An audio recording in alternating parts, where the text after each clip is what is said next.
యోనా యోనా గ్రంథము 3వ అధ్యాయము 1వ వచనములో, అంతట యెహోవా వాక్కు రెండవ మారు యోనాకు ప్రత్యక్షమై సెలవిచ్చినదేమనగా, నీవు లేచి నినివే మహాపురమునకు పోయి నేను నీకు తెలియజేయు సమాచారము దానికి ప్రకటన చేయుము అని దేవుడు చెప్పాడు.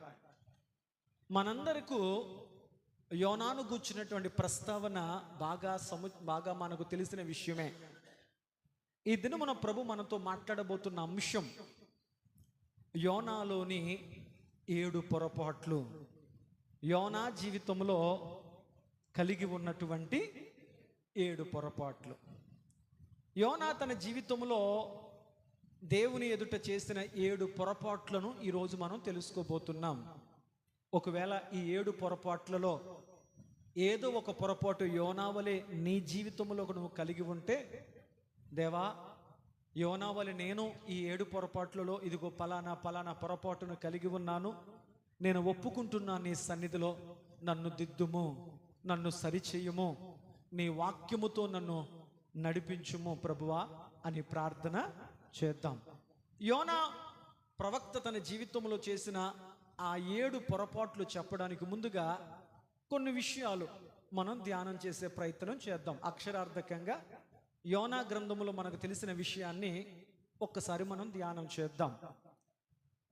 అమిత్తయి కుమారుడైనటువంటి యోనా అనే ఒక ప్రవక్త ఉన్నాడు. ఆ ప్రవక్తను ఒకరోజు దేవుడు దర్శించి, యోనా నీకు ఒక పనప్పు చెప్తున్నాను, చేస్తావా అని దేవుడు అడిగాడు. యోనా వెంటనే అలాగే ప్రభువా నేను చేస్తాను అన్నాడు యోనా. వెంటనే దేవుడు చెప్పాడు, యోనా నువ్వు వెళ్ళి నినివే పట్టణానికి వెళ్ళు, అక్కడ ప్రజలతో 40 దినాల్లో దేవుని మహా ఉగ్రత ఈ నినివే పట్టణం మీదకి రాబోతుంది, మీరందరూ నాశనం కాబోతున్నారు, దేవుడు ముందుగా మీకు ప్రకటింపమని నన్ను పంపించాడు, మీ జీవితాలు మీ తప్పులు దిద్దుకుంటే సరి, లేకపోతే 40 దినాల్లో దేవుని ఉగ్రత మీరు చూడబోతున్నారు అని వారికి ప్రకటించు అని దేవుడు యోనాకు చెప్పాడు. అయితే యోనా నినివే పట్టణానికి వెళ్ళడానికి ఇష్టపడలేదు. ఎందుకు ఇష్టపడలేదు మనం విశ్లేషణ చేద్దాం. ఇష్టపడలేదు, అందువల్ల అతడు నినివే పట్టణానికి వెళ్లకుండా తర్షీషు అనే పట్టణానికి వెళ్ళడానికి సిద్ధపడ్డాడు. తర్షీషు వాడలో అతడు ప్రయాణికుడిగా తన సీటు కన్ఫర్మ్ చేసుకొని, అతడు తాను కొనుక్కున్న సీట్లో కూర్చోకుండా వాడ అడుగు భాగానికి వెళ్ళి అతడు గాఢ నిద్రలోకి వెళ్ళిపోయాడు. ఈ లోపల అతడు వెళ్ళే ప్రయాణము గమ్యము దైవ చిత్తములో లేనిది గనుక దేవుడు సముద్రములో ఒక అలజడి కలిగించాడు. ఆ అలజడి చేత, ఆ తుఫాను చేత, ఆ అలల తాకిడి చేత వాడ పగిలిపోయేంతగా, మునిగిపోయేంత ప్రమాదానికి గురయింది. వెంటనే వాడ యొక్క నావికుడు కెప్టెన్ ఆలోచన చేశాడు, ఏ విధము చేతనైనా ఈ వాడను ఒడ్డుకి చేర్చాలి అని. దేవుని సహాయము లేకుండా వాడ గమ్యానికి చేరదు అని అర్థం చేసుకొని అతడు తన వంతు ప్రయత్నంగా వాడలో ఉన్న వారందరికి ఒక ప్రకటన చేశాడు. ఏంటంటే, బ్రతుకుంటే ఈరోజు కాకపోతే రేపు సంపాదించుకోవచ్చు, మీ విలువైన సామానులు, మీ విలువైన వాటిని సముద్రంలో పడేయండి, అలాగన్నా ఓడ తేలికవుతుందేమో, మునిగిపోకుండా ఉంటుందేమో మానవ ప్రయత్నంగా వారి సంపాదన పడేయమని చెప్పాడు. బ్రతకడమే చాలు అన్నట్లుగా బ్రతుకు జీవుడా అని అందరూ తమ విలువైన వస్తువులను సముద్రపాలు చేశారు. అయినా వాడలో ఎటువంటి మార్పు రాలే. అది తాకిడి చేత, తుఫాను చేత, అలల చేత, గాలి చేత కొట్టబడుతూ మునిగిపోయే స్థితికి వచ్చేసింది. అప్పుడు నావికుడికి కెప్టెన్కి అర్థమైపోయింది ఏంటంటే, ఇక వాడ ఏమాత్రం సురక్షితంగా ఉండదు, మనమందరము జల సమాధి అయ్యే ప్రమాదం ఉంది అని చెప్పి వాడలో ఉన్న వారందరికీ చెప్పిన ఒక ప్రకటన ఏంటంటే, దయచేసి మోకరించి మీ దేవుళ్లకు మీరు ప్రార్థన చేయండి. ఏ దేవుడైనా మనల్ని కరుణిస్తాడేమో, ఏ దేవుడైనా మనల్ని బ్రతికిస్తాడేమో, లెగిసి మీ దేవుళ్లకు ప్రార్థించండి అని అందరినీ ప్రోత్సహిస్తూ, అందరినీ ప్రార్థన వైపు నడిపిస్తూ అతడు అంతా చెక్ చేసుకుంటూ వాడ కింద భాగానికి వచ్చేసరికి అక్కడ యోనా అనే ఒక ప్రవక్త గాఢ నిద్రలో ఉన్నాడు. వెంటనే అతని దగ్గరికి వెళ్ళి, ఓ ఈ నిద్రపోతా అని అతన్ని లేపి, మనం నశించిపోకుండానట్లు నీ దేవునికి ప్రార్థించు అన్నాడు. యోనాకు మెలకు వచ్చింది. చుట్టూ చూచాడు. అతనికి ఒక విషయం అర్థమైంది, దీనికి కారణం నేనే అనుకున్నాడు. వెంటనే వాడ నావికుని దగ్గరికి వెళ్ళి, అయ్యా నావికుడా, కెప్టెన్ గారు, ఈ స్థితికి ప్రమాదానికి కారణం నేనే అని చెప్పాడు. అయినా అతడు నమ్మలేదు. అందుచేత ఎవరి వల్ల ఈ ఈ విపత్తు ఏర్పడిందో తెలుసుకుందామని వాడులో ఉన్నటువంటి వారందరి పేర్ల మీద చీటీలు తీశారు. ఆ చీటీలో యోనా అనే వ్యక్తి పేరు వచ్చింది. వెంటనే వారు యోనాని అడిగారు, అయ్యా నువ్వెవరువు, నీ పేరేంటి, ఎందుకు నువ్వు కారణమయ్యావు, ఇందాక నుంచి నా వల్లే అంటున్నావు కదా, ఏంటి అని అడిగినప్పుడు యోనా చెప్పాడు, నేను హెబ్రీయుడును, నా దేవుడు పలానా, ఇలా జరగడానికి గల కారణం నేనే అని చెప్పి, దీనికి మరి పరిష్కారం ఏంటి, మేమందరం చావకుండా బతకాలంటే దీనికి పరిష్కారం ఏంటి అని అడిగితే యోనా చెప్పాడు, నన్ను ఎత్తి సముద్రంలో పడేయండి అని చెప్పాడు. వెంటనే వారు ఇంకా వేరే అవకాశం లేక యోనాను ఎత్తి సముద్రంలో పడేశారు. ఈ లోపల దేవుడు యోనా పట్ల కలిగి ఉన్న ప్రణాళికను బట్టి యోనా ఎక్కడైతే పడవేయబడతాడో అక్కడ దేవుడు ఒక మత్స్యమును, ఒక చేపను పెట్టాడు. చేప యోనా కొరకు ఎదురు చూసింది. యోనా చేప నోట్లో పడ్డాడు. 3 దినాలు యోనా చేప కడుపులోనే ఉన్నాడు. ఆ తదుపరి యోనాను తీసుకువెళ్ళి చేప నినివే పట్టణము ఒడ్డు మీద కక్కివేసింది. యోనా ఆ ఊరి యొక్క బోర్డు చూసినప్పుడు నినివే పట్టణ వాడరేవుకు స్వాగతం అని రాసుంది. యోనాకు అర్థమైంది, దేవుడు నన్ను ఎక్కడ తీసుకురావాలనుకున్నాడో అక్కడికే తీసుకొచ్చాడని చెప్పి. 2వ మారు దేవుడు యోనాను దర్శించి, యోనా నినివే పట్టణంలోకి వెళ్ళి నేను చెప్పమన్న మాట చెప్పు అన్నాడు. ఇక తప్పేది లేక యోనా ప్రకటించడానికి వెళ్ళాడు. నినివే పట్టణము 3 దినాలు తిరిగేంత పట్టణం. కానీ యోనా ఒకరోజే తిరిగి ప్రకటన చేశాడు. ఒకరోజు తిరిగి ఇక అలిసిపోయినట్లు ఊరు బయటకు వచ్చి, ఆ ఊరుకు జరగబోయేది ఎలా ఉంటుందో చూద్దాం అని ఊరు బయటకు వచ్చి అతడు ఒక చోట నిద్రిస్తూ ఉన్నాడు. అతనికి ఎండ తగులుతూ ఉంది. దేవుడు ఒక సొర చెట్టుకు ఆజ్ఞాపించాడు. ఆ సొర చెట్టు యోనా తల మీద ఒక పాదులా అల్లుకుంది. యోనా తలకు ఎండ తగలకుండా ఉపశమనం కలిగింది. అమ్మిసా అనుకున్నాడు యోనా. ఈ లోపల అతడు ఊరట పొందే టైంలోనే దేవుడు ఒక పసరు పురుగుకు ఆజ్ఞాపించాడు. అది కొంత సమయం వ్యవధిలోనే ఆ యోనాకు నీడనిస్తున్నటువంటి పసర చెట్టు అంతటిని తినివేసింది. యోనాకు చాలా బాధ అనిపించింది. ఈ లోపల యోనా ప్రకటించిన 40 దినాల సమయం అయిపోయింది. నినివే పట్టణం నాశనం అయిపోద్దేమో అనుకున్నాడు. కానీ నినివే పట్టణంలో ఏ మార్పు కలగలే. వెంటనే యోనా దేవుణ్ణి అడిగాడు, ప్రభువా, ఎందుకు నువ్వు చెప్పినట్లుగా నేను ప్రకటించినట్లుగా నినివే పట్టణానికి అవలేదు అని యోనా కోపపడినప్పుడు దేవుడు అన్నాడు, యోనా, ఒక పసరపు చెట్టు, ఒక సొర చెట్టు నశించిపోయినందుకు నువ్వు ఇంత బాధపడి కోపపడుతున్నావే, 120,000 మంది ప్రజలు నశించిపోవడం నాకు బాధ కాదా అన్నాడు దేవుడు. దేవునికి స్తోత్రం. ఇది అక్షరార్థంగా ఉన్నది ఉన్నట్లుగా వాక్యములో రాయబడినటువంటి విధానం. ఈ విన్నటువంటి ఈ వ్యాఖ్యానంలో యోనా భక్తుడి ద్వారా మనకు నేర్పించే ఈ 7 పాఠాలు ఉన్నాయి. దాని పేరే యోనా తన జీవితంలో దేవుని ఎదుట చేసినటువంటి 7 పొరపాట్లు. దేవునికి స్తోత్రం. ఇప్పుడు వాక్యాన్ని మరొకసారి రిపీట్ చేసే ప్రయత్నం చేస్తాను. ఆలోచన చేద్దాం. బైబిల్ గ్రంథంలో దేవుడు 66 పుస్తకాలు పరిశుద్ధ గ్రంథంలో దేవుడు రచింపచేశాడు. ఈ 66 గ్రంథాల పరిశుద్ధ గ్రంథాన్ని దేవుడు 40 నుంచి 44 మంది ప్రవక్తల చేత దేవుడు పరిశుద్ధ గ్రంథాన్ని రచింపచేశాడు. ఈ పరిశుద్ధ గ్రంథములో అనేక మంది దైవజనులుగా, అనేక మంది ప్రవక్తలుగా దేవుడు ఏర్పాటు చేశాడు.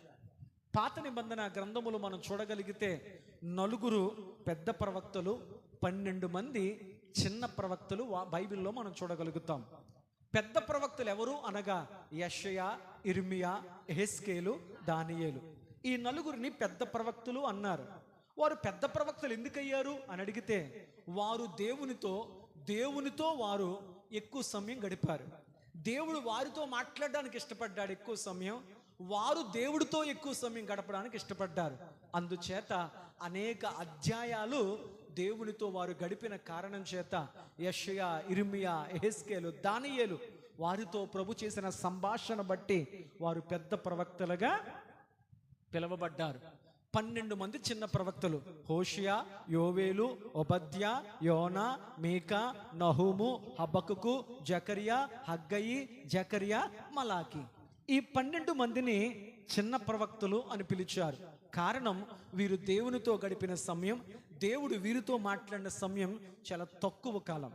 ఈ 12 మంది చిన్న ప్రవక్తల్లో ఒక చిన్న ప్రవక్త ఈ యోనాను పరిచయం చేస్తున్నాను. ఈ 12 మంది చిన్న ప్రవక్తలు ఒక చిన్న ప్రవక్త ఈ యోనాతో దేవుడు యోనాతో మాట్లాడింది కేవలం 4 అధ్యాయాలు మాత్రమే మనం చూడగలుగుతాం. అంత మాత్రమే కాదు, ఈ యోనా ఇశ్రాయేలుల ప్రజలలో ఒక ప్రవక్త, ఒక చిన్న ప్రవక్త. ఇతడు యోనా అనే పేరుకు అర్థము గొవ్వ. యోనా అన్న పేరుకు అర్థము గొవ్వ. ఈ యోనా గ్రంథము క్రీస్తు పూర్వం 760వ సంవత్సరములో, యోనా గ్రంథము క్రీస్తు పూర్వం 760వ సంవత్సరములో ఈ గ్రంథాన్ని రచింపబడింది. అంత మాత్రమే కాదు, యోనా గలిలయ పట్టణములో ఉన్నటువంటి గత్హె పేరు గా తే కింద హావొత్తు, గత్హె పేరు అనే పట్టణం యొక్క నివాసి. గలిలయ ప్రాంతంలో గత్హె పేరు అనేటువంటి ఒక పట్టణం ఉంది. ఆ పట్టణములో నివసించేవాడు చెప్పండి, యోనా. కొంత అవగాహన వచ్చింది ఆ యోనా కోసం. యోనా అనగా గువ్వ అని అర్థం. యోనా ఇశ్రాయేలు ప్రవక్తల్లో ఒక ప్రవక్త. యోనా 12 మంది ప్రవక్తల్లో ఒక చిన్న ప్రవక్త. అంత మాత్రమే కాదు, యోనా గ్రంథం క్రీస్తు పూర్వం 760 సంవత్సరములో వ్రాయబడింది. అంత మాత్రమే కాదు, యోనా గలిలయ పట్టణములో ప్రాంతంలో ఉన్నటువంటి గత్హె పేరు అనేటువంటి ఒక పట్టణములో నివసిస్తూ ఉన్నాడు. అలాంటి యోనాను దేవుడు దర్శించి యోనాతో చెప్పిన మాట ఏమిటంటే, యోనా, నీవు లేచి నినివే పట్టణానికి వెళ్ళు అన్నాడు. యోనా గారి ప్రాంతము నుండి, గ్రామము నుండి నినివే పట్టణానికి 800 కిలోమీటర్ల దూరం. యోనా నివసిస్తున్నటువంటి ప్రాంతము నుండి దేవుడు వెళ్ళమని చెప్పినటువంటి నినివే పట్టణమునకున్న దూరం ఎంతంటే 800 కిలోమీటర్ల దూరం. ఈ 800 కిలోమీటర్ల దూరంను ప్రయాణం చేసి నినివే పట్టణానికి వెళ్ళి వారికి దుర్గతి పట్టబోతుంది, వారికి వినాశనం రాబోతుంది, దేవుని కోపాగ్ని వారి మీద రగలబోతుంది అని వారికి సువార్తను ప్రకటించు అని దేవుడు యోనాను వెళ్ళమన్నాడు. కానీ యోనా నినివే పట్టణం వెళ్ళడానికి ఇష్టపడలేదు. నినివే పట్టణంలో హెచ్చరించడానికి ఇష్టపడలేదు. నినివే పట్టణస్థులకు జరగబోయేదాన్ని చెప్పడానికి యోనా ఇష్టపడలేదు. అందుకు 2 కారణాలు. మొదటి కారణం, నినివే పట్టణస్థుల మీద యోనాకున్న కోపం, నినివే పట్టణస్థుల మీద యోనాకున్న అయిష్టం, నినివే పట్టణస్థుల మీద యోనాకున్నటువంటి ద్వేషం. రెండవది, యోనాకు నినివే అంటే భయం. ఎందుకు యోనాకు నినివే అంటే భయం? ఎందుకు యోనాకు నినివే పట్టణస్థులంటే అంత కోపము, ద్వేషం అంటే, నినివే పట్టణాన్ని మీకు అర్థమయ్యేలాగా 2 నిమిషాలు పరిచయం చేసే ప్రయత్నం చేస్తాను. నినివే పట్టణం ఏంటయ్యా అంటే, అష్షూరీయులు అనేటువంటి వారికి రాజధానిగా పెట్టుకున్న పట్టణమే నినివే. అష్షూరీయులు అనేటువంటి ప్రజలకు రాజధానిగా కలిగి ఉన్న ఒక పట్టణం ఉంది. ఆ పట్టణమే నినివే పట్టణం. పాస్టర్ గారు, ఎవరు ఈ అష్షూరీయులు అని అడిగితే, వీళ్ళు బలవంతులు, శక్తివంతులు, మూర్ఖులు. ఒక మాటలో చెప్పాలి అంటే వాళ్ళు వంటి కఠినాత్ములు ఇక ఎవరు ఆనాటి దినాల్లో లేరు. అష్షూరీయులు గురించి ఒక 2-3 మాటలు మీకు అర్థమయ్యేలా చెప్పాలంటే, వారు ఎవరితోనో యుద్ధం చేస్తే ఖచ్చితంగా వాళ్ళు ముమ్మాటికి ఎంతో కఠినంగా యుద్ధం చేస్తారు. శత్రువుల మీద ఏ విధమ చేతనైనా వారు విజయాన్ని సాధించడానికి ప్రయాసపడతారు. వాళ్ళు ఎంతటి కఠినాత్ములు, ఎంతటి క్రూరులయ్యా అంటే, వారి చేతికి ఒక శత్రువు దొరికితే వాడు బతుకుండగానే సజీవ దహనం చేస్తారు, మనిషి బ్రతుకుండగానే కాల్చి చంపుతారు. ఇంకా కొంత చరిత్రకమైన వివరణ ఆలోచన చేస్తే, శత్రువు బతుకుండగానే వాడి చర్మాన్ని ఒలిచేస్తారు. అంత మాత్రమే కాదు, గర్భవతులను వారు బతుకుండగానే గర్భాన్ని కోసి పిండాలు బయటికి లాగిన చరిత్ర అష్షూరీయులకు ఉంది. ఇంకా మీకు అర్థమయ్యేలా వారి యొక్క క్రూరత్వం కోసం చెప్పాలంటే, వారు శూలదండనం అనేది బాగా చేసేవారు. అంటే ఒక శత్రువుని ఒక శూలం మీద కూర్చోబెట్టి అతని యొక్క ఆ యొక్క శూలం నోట్లోకి దిగేంత వరకు దాని మీద కూర్చోబెట్టి చచ్చిపోయేంత వరకు ఆ వ్యక్తిని అలాగే ఉంచేసేవారు. అంతటి భయంకరులు, కఠినాత్ములు ఆ అష్షూరీయుల చేత అనేక మంది బాధపరచబడ్డారు, అనేక మంది చెరపట్టబడ్డారు, అనేక మంది వేదనకు గురయ్యారు. అలా అష్షూరీయుల చేత బాధింపబడిన వారు దేవుని ప్రజలు కూడా ఉన్నారు. అష్షూరీయుల చేత అనేక రకాలుగా వేదన పొందిన వారిలో ఈ యొక్క యోనా గ్రామస్తులు ఉన్నారు, యోనాకు తెలిసిన వారు ఉన్నారు, యోనాకు రక్త సంబంధికులు కూడా ఆ నినివే పట్టణస్థుల చేత బాధింపబడిన వారిగా ఉన్నారు. కాబట్టి యోనాకు తెలుసు నినివే పట్టణస్థులు ఎంతటి క్రూరులో, ఎంతటి భయంకరులో. అలాంటి పట్టణం మీదకు దేవుని ఉగ్రత వస్తుంది అన్న వార్త చెప్పి వారిని హెచ్చరించి వారు మారడానికి యోనాకి ఏమాత్రం ఇష్టమో. మీకు అర్థమైందా లేదా? ఎందుకు నినివే వెళ్ళనన్నాడో? నేను వెళ్ళకపోతే, వాళ్ళకి చెప్పకపోతే, దేవుని యొక్క గర్దింపు వాళ్ళు అందకపోతే వాళ్ళు ఖచ్చితంగా సిద్ధపడరో, మారరో. అనుకున్నట్లుగా 40 దినాల్లో దేవుని కోపం వాళ్ళ మీదకి వచ్చేస్తుంది, వాళ్ళందరూ నాశనం అయిపోతారు. నేనేం చేయలేని అసమర్థుడను, నా వల్ల ఏమీ కాదు. ఎందుకంటే 1,20,000 మంది ఉన్నటువంటి ఆ గ్రామాన్ని, ఆ ప్రాంతాన్ని, ఆ అందమైనటువంటి నినివే పట్టణం నేనేం చేయలేను, కానీ దేవుడు చేయగలుగుతాడు. కాబట్టి ఆ పట్టణం నశించిపోకుండా ఉండడానికి నన్ను వెళ్ళి వాళ్ళకి ప్రకటించమంటున్నాడు. నేనంటూ వెళ్ళకపోతే వాళ్ళకు ఆ దేవుని వార్త తెలియదు. దేవుడు అడిగితే నేను వెళ్ళాను ప్రభువా అని చెబుతాం. దేవుడు చూడడు కాబట్టి, దేవుడు అంతగా పట్టించుకోడు కాబట్టి నేను వెళ్ళానులే అనుకుంటాడు. కానీ దేవుడు కోరుకున్న మార్పు వారిలో రాదో.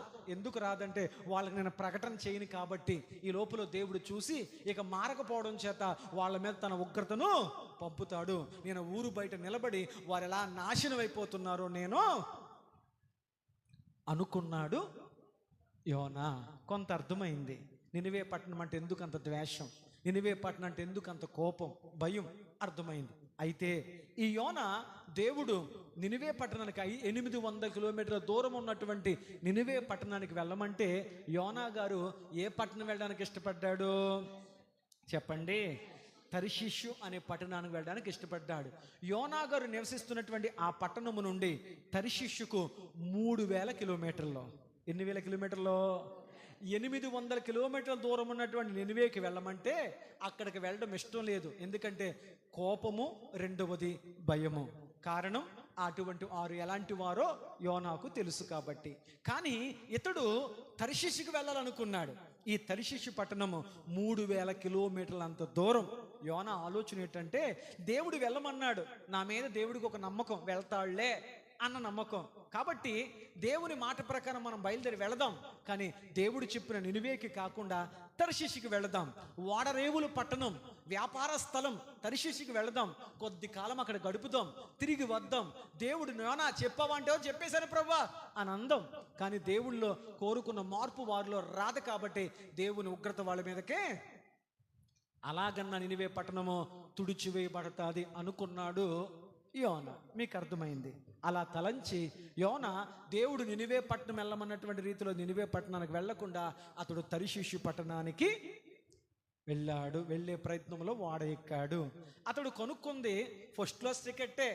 మంచి తన స్థాయి, స్తోమతి, హోదాకు తగ్గట్లు గొప్ప టికెట్టే కొనుక్కున్నాడు.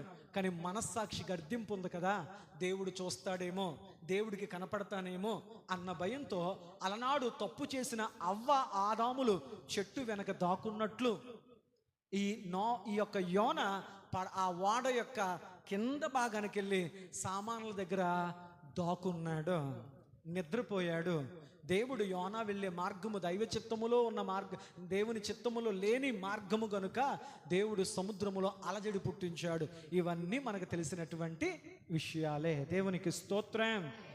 వాడ నావికుడు వచ్చాడు. ఓయి నిద్రపోతా, నీకేమొచ్చింది, లెగో. ఒక ప్రవక్తను నిద్రపోతా అని గర్దించాడు. లెగిస్తాడు. యోనా పరిస్థితిని అర్థం చేసుకున్నాడు.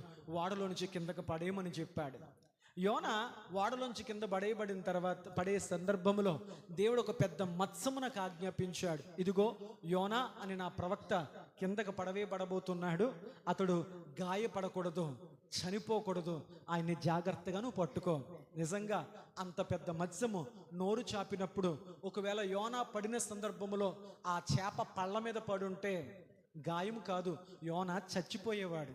కానీ యోనాకు ఏ గాయము, ఏ దెబ్బ, ఏ రక్తము, ఏ హాని కలగకుండా ఒకవేళ ఆ చేప ఎంత జాగ్రత్త తీసుకుందో, నేను గాయపడినా పర్లేదు, నా పళ్ళు నాకు గుచ్చుకున్నా పర్వాలేదు, నాలుగు చాపిందో ఏం చాపిందో, యోన జాగ్రత్తగా చేప కడుపులోకి వెళ్ళాడు. నిజంగా ఆ చేప దేవుని మాట ఎంత చక్కగా లోబడిందంటే, దేవుని రూపములో, దేవుని స్వారూప్యములో, దేవుని జీవాన్ని పొందుకున్న మానవుడు దేవుని మాట వినకుండా ఒక చోటకు వెళ్ళమంటే మరొక చోటకు వెళ్ళి దైవ చిత్తాన్ని వ్యతిరేకించాడు. కానీ కలుగునుగాక అన్న ఒక్క మాటతో కలిగినటువంటి చేప మాత్రం దేవుని చిత్తానికి లోబడి 3 దినాలు ఉపవాసం ఉండడానికి ఇష్టపడింది. చేపకు తెలుసు, యోనా నీ కడుపులో ఉన్నంత వరకు నువ్వు జాగ్రత్త, యోనాను నినివే పట్టణం ఒడ్డుకు చేర్చే బాధ్యత నీది. దేవుడు చేపకు చెప్పినట్లుగా యోనాను మింగిన తర్వాత ఆ చేప యోనా కొరకు, యోనాను క్షేమంగా ఉంచుట కొరకు 3 దినాలు ఏ ఆహారం తినకుండా ఉపవాసం ఉంది. ఎలా చెప్పారు పాస్టర్ గారు అని అడిగితే, దేవుడు ప్రతి మానవునికి, ప్రతి జీవరాశికి తిన్న ఆహారం అరిగించడానికి మన యొక్క జీర్ణ వ్యవస్థకి ఇచ్చినటువంటి ఒక అద్భుతమైన నిర్మాణం ఎంత గొప్పదంటే, మనం తిన్న ఎలాంటి ఆహారమన్నా అరిగించడానికి మన కడుపులో, మన జీర్ణ వ్యవస్థలో ప్రమాదకరమైన యాసిడ్స్, రసాయనాలు ఊరతాయి. అది ఎలాంటి ఆహారమునైనా మెత్తగా మార్చేస్తుంది. ఒకవేళ యోనా చేప గర్భములో ఉన్నాడు, చేప కడుపులో ఉన్నాడు, చేపకు ఆకలేసి ఏదన్నా ఆహారం తిందనుకోండి, ఇప్పుడు ఆహారం అరిగించడానికి ఆటోమేటిక్గా బాడీలో ఏమి రిలీజ్ అవ్వాలి? యాసిడ్స్ రిలీవ్ అవ్వాలి. ఇప్పుడు చేప తిన్న ఆహారంతో పాటు యోనా కూడా ఏమైపోవాలి? కరిగిపోతాడు, చనిపోతాడు. దేవుని చిత్తము, దేవుని ప్రణాళిక, ఒక భోజనం కొరకు, ఒక పూట కూటి కొరకు యోనా మరణిస్తే దేవుని ప్రణాళిక, దేవుని చిత్తం పాడైపోతుంది. చేప దేవుని మాటకు లోబడింది కనుక యోనా భద్రంగా, సురక్షితంగా ఉండాలి కాబట్టి, దేవుని చిత్తం నెరవేర్చబడాలి కాబట్టి తానైనా పస్తులుంటాకి ఇష్టపడి 3 దినాలు ఉపవాసం ఉంది తప్ప ఆహారం తినలేదు. యోనాకు ఏ హాని? యోనా అంటాడు, అయ్యా నేను సముద్రపు దిగంతములోకి వెళ్ళిపోతూ ఉన్నాను, సముద్రపు నాచు ఇదిగో నా తలను పట్టుకుంటూ ఉంది, నేను మరణ స్థితికి భూ దిగంత సరిహద్దులలోకి, పునాదుల్లోకి వెళ్ళిపోతున్నానయ్యా అనుకున్నాడు. యోనాకు బయట ఏం జరుగుతుందో, ఈ చేప నన్ను ఎక్కడ తీసుకెళ్తుందో యోనాకు తెలియదు. 3 దినాలు చేప కడుపులో ఉన్నాడు యోనా. యేసుప్రభు మాట్లాడుతూ, ఆయన మరణ పునరుద్ధానాల గురించి మాట్లాడుతూ యేసుప్రభు అన్నారు, ఏమన్నారంటే, ఇదిగో ఈ దేవాలయాన్ని పడగొట్టి 3 దినముల్లో నేను కడతాను. అంత మాత్రమే కాదు, యోనా చేప కడుపులో 3 దినాలు ఉండి సజీవుడిగా బయటకు వచ్చినట్లు నేను సమాధి గర్భములో 3 దినములుండి సజీవుడిగా వస్తాను అన్న ప్రస్తావన చెప్పడానికి యేసుప్రభు వారు యోనా చేప కడుపులో ఉన్న సందర్భాన్ని చెప్పారు.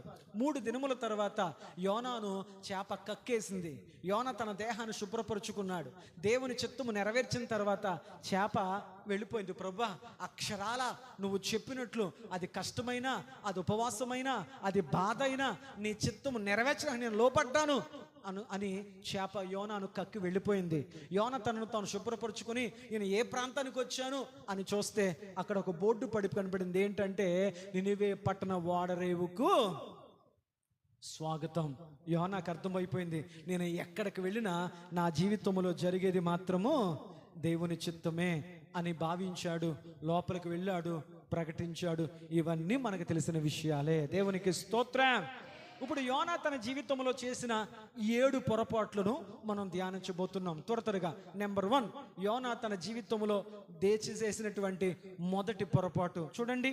యోనా గ్రంథము 1వ అధ్యాయం 9-10 వచనాలు నేను చదువుతున్నాను.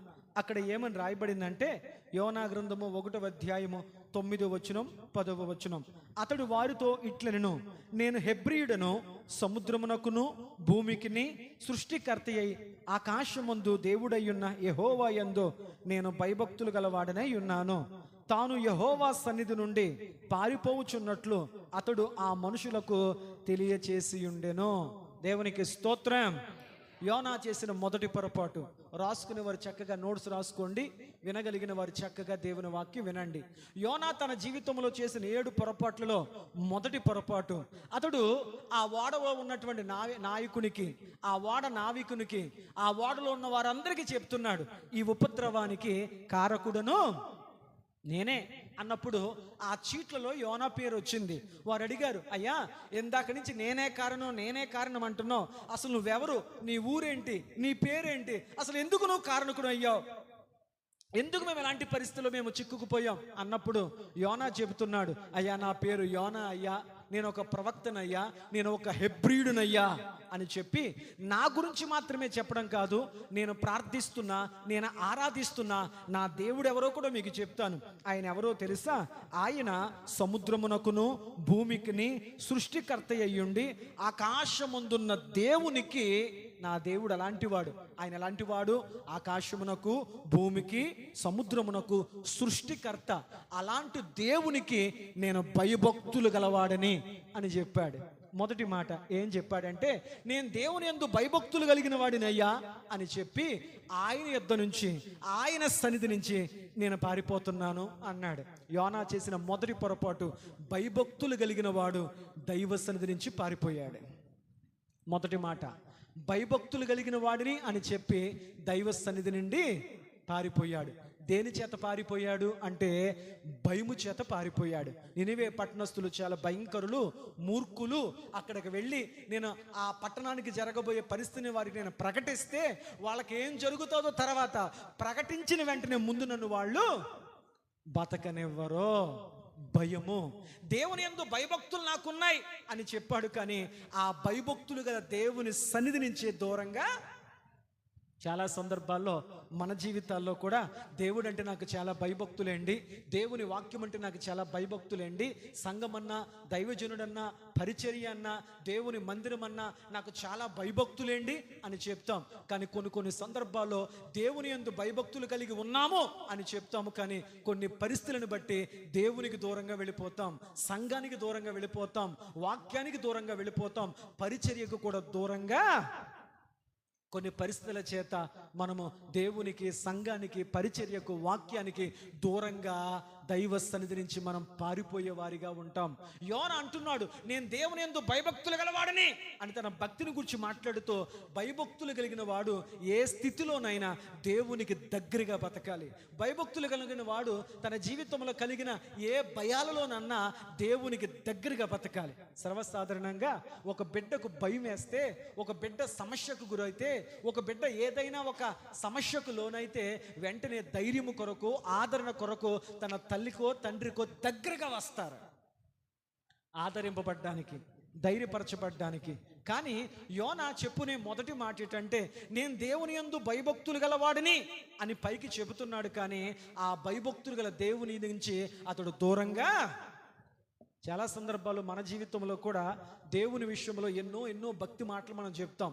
మన జీవితంలో కలిగే కొన్ని పరిస్థితులకు మనం భయపడి దేవునికి, మందిరానికి, సంఘానికి దూరంగా మనము పారిపోతాం. దేవుని వాక్యం ఏమి సెలవిస్తుందో చూడండి. సామెతల గ్రంథం 14వ అధ్యాయం, సామెతల గ్రంథం 14వ అధ్యాయం 26వ వచనాన్ని మనం చూడగలిగితే, యెహోవా యందు భయభక్తులు కలిగినుట బహుధైర్యము పుట్టించును. దేవునికి స్తోత్రం, హల్లెలూయా. దేవుని వాక్యం ఏమని సెలవిస్తుందంటే, యెహోవా యందు భయభక్తులు కలిగి ఉండుట బహుధైర్యము పుట్టించును. యోనా అంటున్నాడు, నేను దేవుని యందు భయభక్తులు కలిగిన వాడును అన్నాడు. కానీ క్లిష్ట పరిస్థితి తన జీవితంలో తటస్థించేసరికి ధైర్యముగా నిలబడవలసిన వాడు భయపడి పైకేమో నేను దేవుని యందు భయభక్తులు కలిగిన వాడిని అంటున్నాడు, కానీ పరిస్థితులకు భయపడి దైవ సన్నిధి నుంచే దూరంగా పారిపోతున్నాడు. యోనా తన జీవితంలో చేసిన 7 తప్పిదాల్లో మొదటి తప్పిదం, భయభక్తులు గలవాడినని చెప్పాడు, కానీ దేవుని సన్నిధి నుంచి దూరంగా. ఒక దేవుని బిడ్డగా మన జీవితంలో ఎలాంటి పరిస్థితుల్లో కూడా మనము దేవుని నుండి, ఆయన సన్నిధి నుండి, ఆయన వాక్యము నుండి దూరము కాకుందుముగాక. ఆమేన్ చెప్పండి. చాలా మందిని అడుగుతాం, అమ్మా ఎందుకు ప్రార్థనకు రావట్లేదు, ఎందుకు మందిరానికి రావట్లేదు, ఎందుకు సహవాసానికి రావట్లేదు అని అడిగితే వాళ్ళు అంటారు, నా పరిస్థితులు అలా ఉన్నాయండి, నా కష్టాలను బట్టి, నా బాధలను బట్టి, నా పరిస్థితులను బట్టి దేవుడు అంటే నాకు చాలా భయభక్తులు ఉన్నాయండి, కానీ మందిరానికి రాలేకపోతున్నాను. నా పని ఒత్తిడి వల్ల, నా ఉద్యోగాల వల్ల, నా వ్యాపారాల వల్ల నాకు దేవుడు అంటే భయభక్తులు ఉంది, కానీ నేను దేవునికి దూరంగా వెళ్ళిపోవలసి వస్తుంది. నోటితో భక్తి చెబితే కుదరదు. నీ జీవితంలో నువ్వు నిజముగా దేవుని యందు భయభక్తులు కలిగిన వ్యక్తివైతే ప్రతి స్థితిలో ధైర్యపరచబడి నువ్వు దేవునికి దగ్గరగా జీవించుదువుగాక. ఆమేన్ చెప్పండి. కాబట్టి మొదటి పొరపాటు, భయభక్తులు గలవాడై ఉన్నాడు కానీ సమస్య వచ్చినప్పుడు దూరంగా. నీ జీవితంలో కూడా ఏ సమస్య వచ్చినా యెహోషాపాతు వలె, యెహోషాపాతు రాజు మీదకై 3 రాజులు దండెత్తొచ్చారు. అతనికి సమస్య వచ్చింది, అతనికి భయం వచ్చింది. అలాంటి పరిస్థితి నుంచి ఎలా బయటపడాలో అతనికి అర్థం కాలేదు. కానీ రెండవ దినవృత్తాంతాల గ్రంథములో బహుశా ఒక చక్కని మాట ఉంటుంది, మనందరికీ తెలుసు. అతడు ఆ కష్టకాలములో యెహోవా యందు తన మనస్సు నిలిపి దేవుని మీద మనస్సు నిలపాలి అనుకున్నాడు, దేవునికి దగ్గరగా రావాలి అనుకున్నాడు, దేవుని మీద ఆధారపడాలనుకున్నాడు, దేవునికి దూరంగా వెళ్ళాలి అనుకోలేదు, దైవసన్నిధిని విడిచి వెళ్ళిపోవాలి అనుకోలేదు, దేవునికి దగ్గరగా వచ్చాడు. దేవుడు అద్భుత విజయాన్ని యెహోషాపాతుకి ఇచ్చాడు. దేవునికి స్తోత్రం.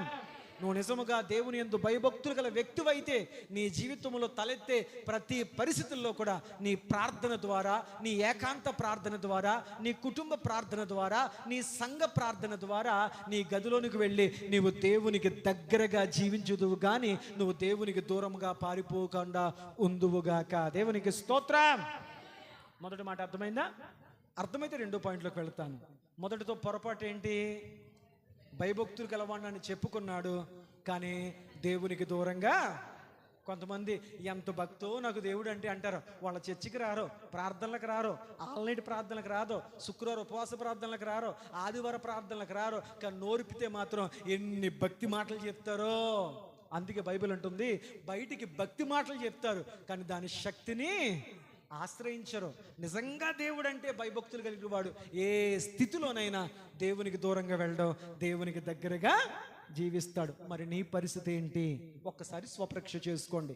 రెండవది, యోనా తన జీవితంలో చేసినటువంటి 2వ పొరపాటును మీకు జ్ఞాపకం చేస్తున్నాను. యోనా గ్రంథము 1వ అధ్యాయము 5, 6 వచనాలు. అక్కడ ఏమని రాయబడిందంటే, కాబట్టి నావికులు భయపడి ప్రతి వాడును తమ తమ దేవతలకు ప్రార్థించి వాడ చులకన చేయుటకై అందులో సరుకులను సముద్రములో పాడవేసిరి. ఇప్పటికి యోన వాడ దిగువ భాగమున పోయి పండుకొని గాఢ నిద్రపోచుండెను. అప్పుడు వాడ నాయకుడు అతని వద్దకు వచ్చి, ఓయి నిద్రపోతా, నీకేమి వచ్చినది? నీవు లేచి నీ దేవునికి ప్రార్థించుము అని చెప్పాడు. దేవునికి స్తోత్రం. యోనా చేసిన 2వ పొరపాటు. 2వ పొరపాటునంటే ప్రార్థించగలిగిన అభిషేకము గలవాడయ్యుండి, దేవుని ప్రవక్త అయ్యుండి, ఆ సమస్యలో దేవునికి తన రక్షణ కొరకు, తన కాపుదల కొరకు, ఆ ప్రమాదం నుండి, ఆ విపత్తు నుండి తాను మాత్రమే కాదు తన చుట్టూ ఉన్న వారందరినీ తప్పించగల దేవునికి ప్రార్థించగలిగే ప్రార్థన అభిషేకము కలిగిన వాడయ్యుండి ప్రార్థించవలసిన వాడు గాఢ నిద్రలోకి వెళ్ళాడు. 2వ పొరపాటు, ప్రార్థించవలసిన యోన ప్రార్థించకుండా గాఢ నిద్రకి వెళ్ళాడు. గాఢ చెప్పాలి, ప్రార్థించవలసిన వాడు ప్రార్థించకుండా నిద్రలోకి వెళ్ళిపోయాడు. ఈనాడు చాలా మందిని, అమ్మా ఆల్నైట్ ప్రార్థనకి ఎందుకు రావు అంటే అంటారు, పాస్టర్ గారండి నాకు ప్రార్థించడం వచ్చేయండి, కానీ ఉదయం అంతా కష్టపడి శరీరం అలసిపోయిందండి, అందువల్ల నేను నిద్రపోతున్నారు. అనేకులు మందిరానికి వచ్చి నిద్రపోతున్నారు, వాక్యం వినేటప్పుడు నిద్రపోతున్నారు, దేవుని స్తుతించేటప్పుడు నిద్రపోతున్నారు, ప్రార్థించేటప్పుడు నిద్రపోతున్నారు. ప్రార్థన అభిషేకం వారిలో ఉన్నప్పటికీ కూడా తనకు క్షేమము కొరకు, తన తోటి వారి క్షేమము కొరకు ప్రార్థించవలసిన వారు ప్రార్థన విస్మరించి నిద్రపోతున్నారు. వాక్యం సెలవిస్తుంది, నువ్వు సుఖముగాను క్షేమముగాను బ్రతుకు నిమిత్తమై అధికారుల కొరకు, నాయకుల కొరకు, మనుషులందరి కొరకు నువ్వు ప్రార్థించాలి. మదర్ తెరీసా గారు తల్లి ఒక చక్కని మాట చెప్పింది. ఏంటంటే ప్రార్థన ఒక వ్యక్తి హృదయాన్ని విశాలపరుస్తుంది. ప్రార్థించలేని వాడు స్వార్థపరుడుగా బ్రతుకుతాడు. ప్రార్థించగలిగిన వాడు అతని మనసు విశాలపడుతుంది కనుక అనేకుల కొరకు ప్రార్థన చేయగలుగుతాడు. తన కోసం ప్రార్థించుకుంటాడు, కుటుంబం కొరకు ప్రార్థిస్తాడు, రక్త సంబంధికుల కొరకు ప్రార్థిస్తాడు, అధికారులు నాయకుల కొరకు ప్రార్థిస్తాడు, నశించిపోతున్న అనేకుల కొరకు ప్రార్థన. డిఎల్ మోడీ అనే దైవజనుడు ఒక అద్భుతమైన స్టేట్మెంట్ ఇచ్చాడు. ప్రతి క్రైస్తవుడు చేతిలో 2 ఉండాలంట. ఒక చేతిలో పరిశుద్ధ గ్రంథం, మరొక చేతిలో న్యూస్ పేపర్ ఉండాలంట. ఎందుకు అని అడిగితే, దేవుని వాక్యము ఆయన రాకడకు గల సూచనలేంటి, ఈ కడవరి దినాల్లో లోకములో ఏం జరగబోతుంది అని దేవుని వాక్యములో ఉందో చదువుతాడు. బైబిల్ గ్రంథములో ఏది చెప్పబడిందో అది న్యూస్ పేపర్లో ప్రజల జీవితాల్లో జరుగుతుందో లేదో చూస్తాడు. పరిశీలన, పరిశోధన, అవగాహన. లోకములో జరుగుతున్న ప్రతిదీ కూడా రాజ్యం మీదకి రాజ్యము, దేశం మీదకి దేశము, ప్రాంతం మీదకి ప్రాంతము, కులమని, మతమని, దేవుడని, భాషని ఒక ఇంటి వారి తన ఇంటి వారికి శత్రులు అవుతారు. అక్రమము విస్తరించడం చేత అనేకులలో ప్రేమలు చల్లారిపోతాయి, కరువులు వస్తాయి, భూకంపాలు వస్తాయి, ప్రకృతి విపత్తులు వస్తాయి. ఇవన్నీ దేవుడు తన రాకడకు సూచనగా బైబిల్ గ్రంథంలో రాయించాడు.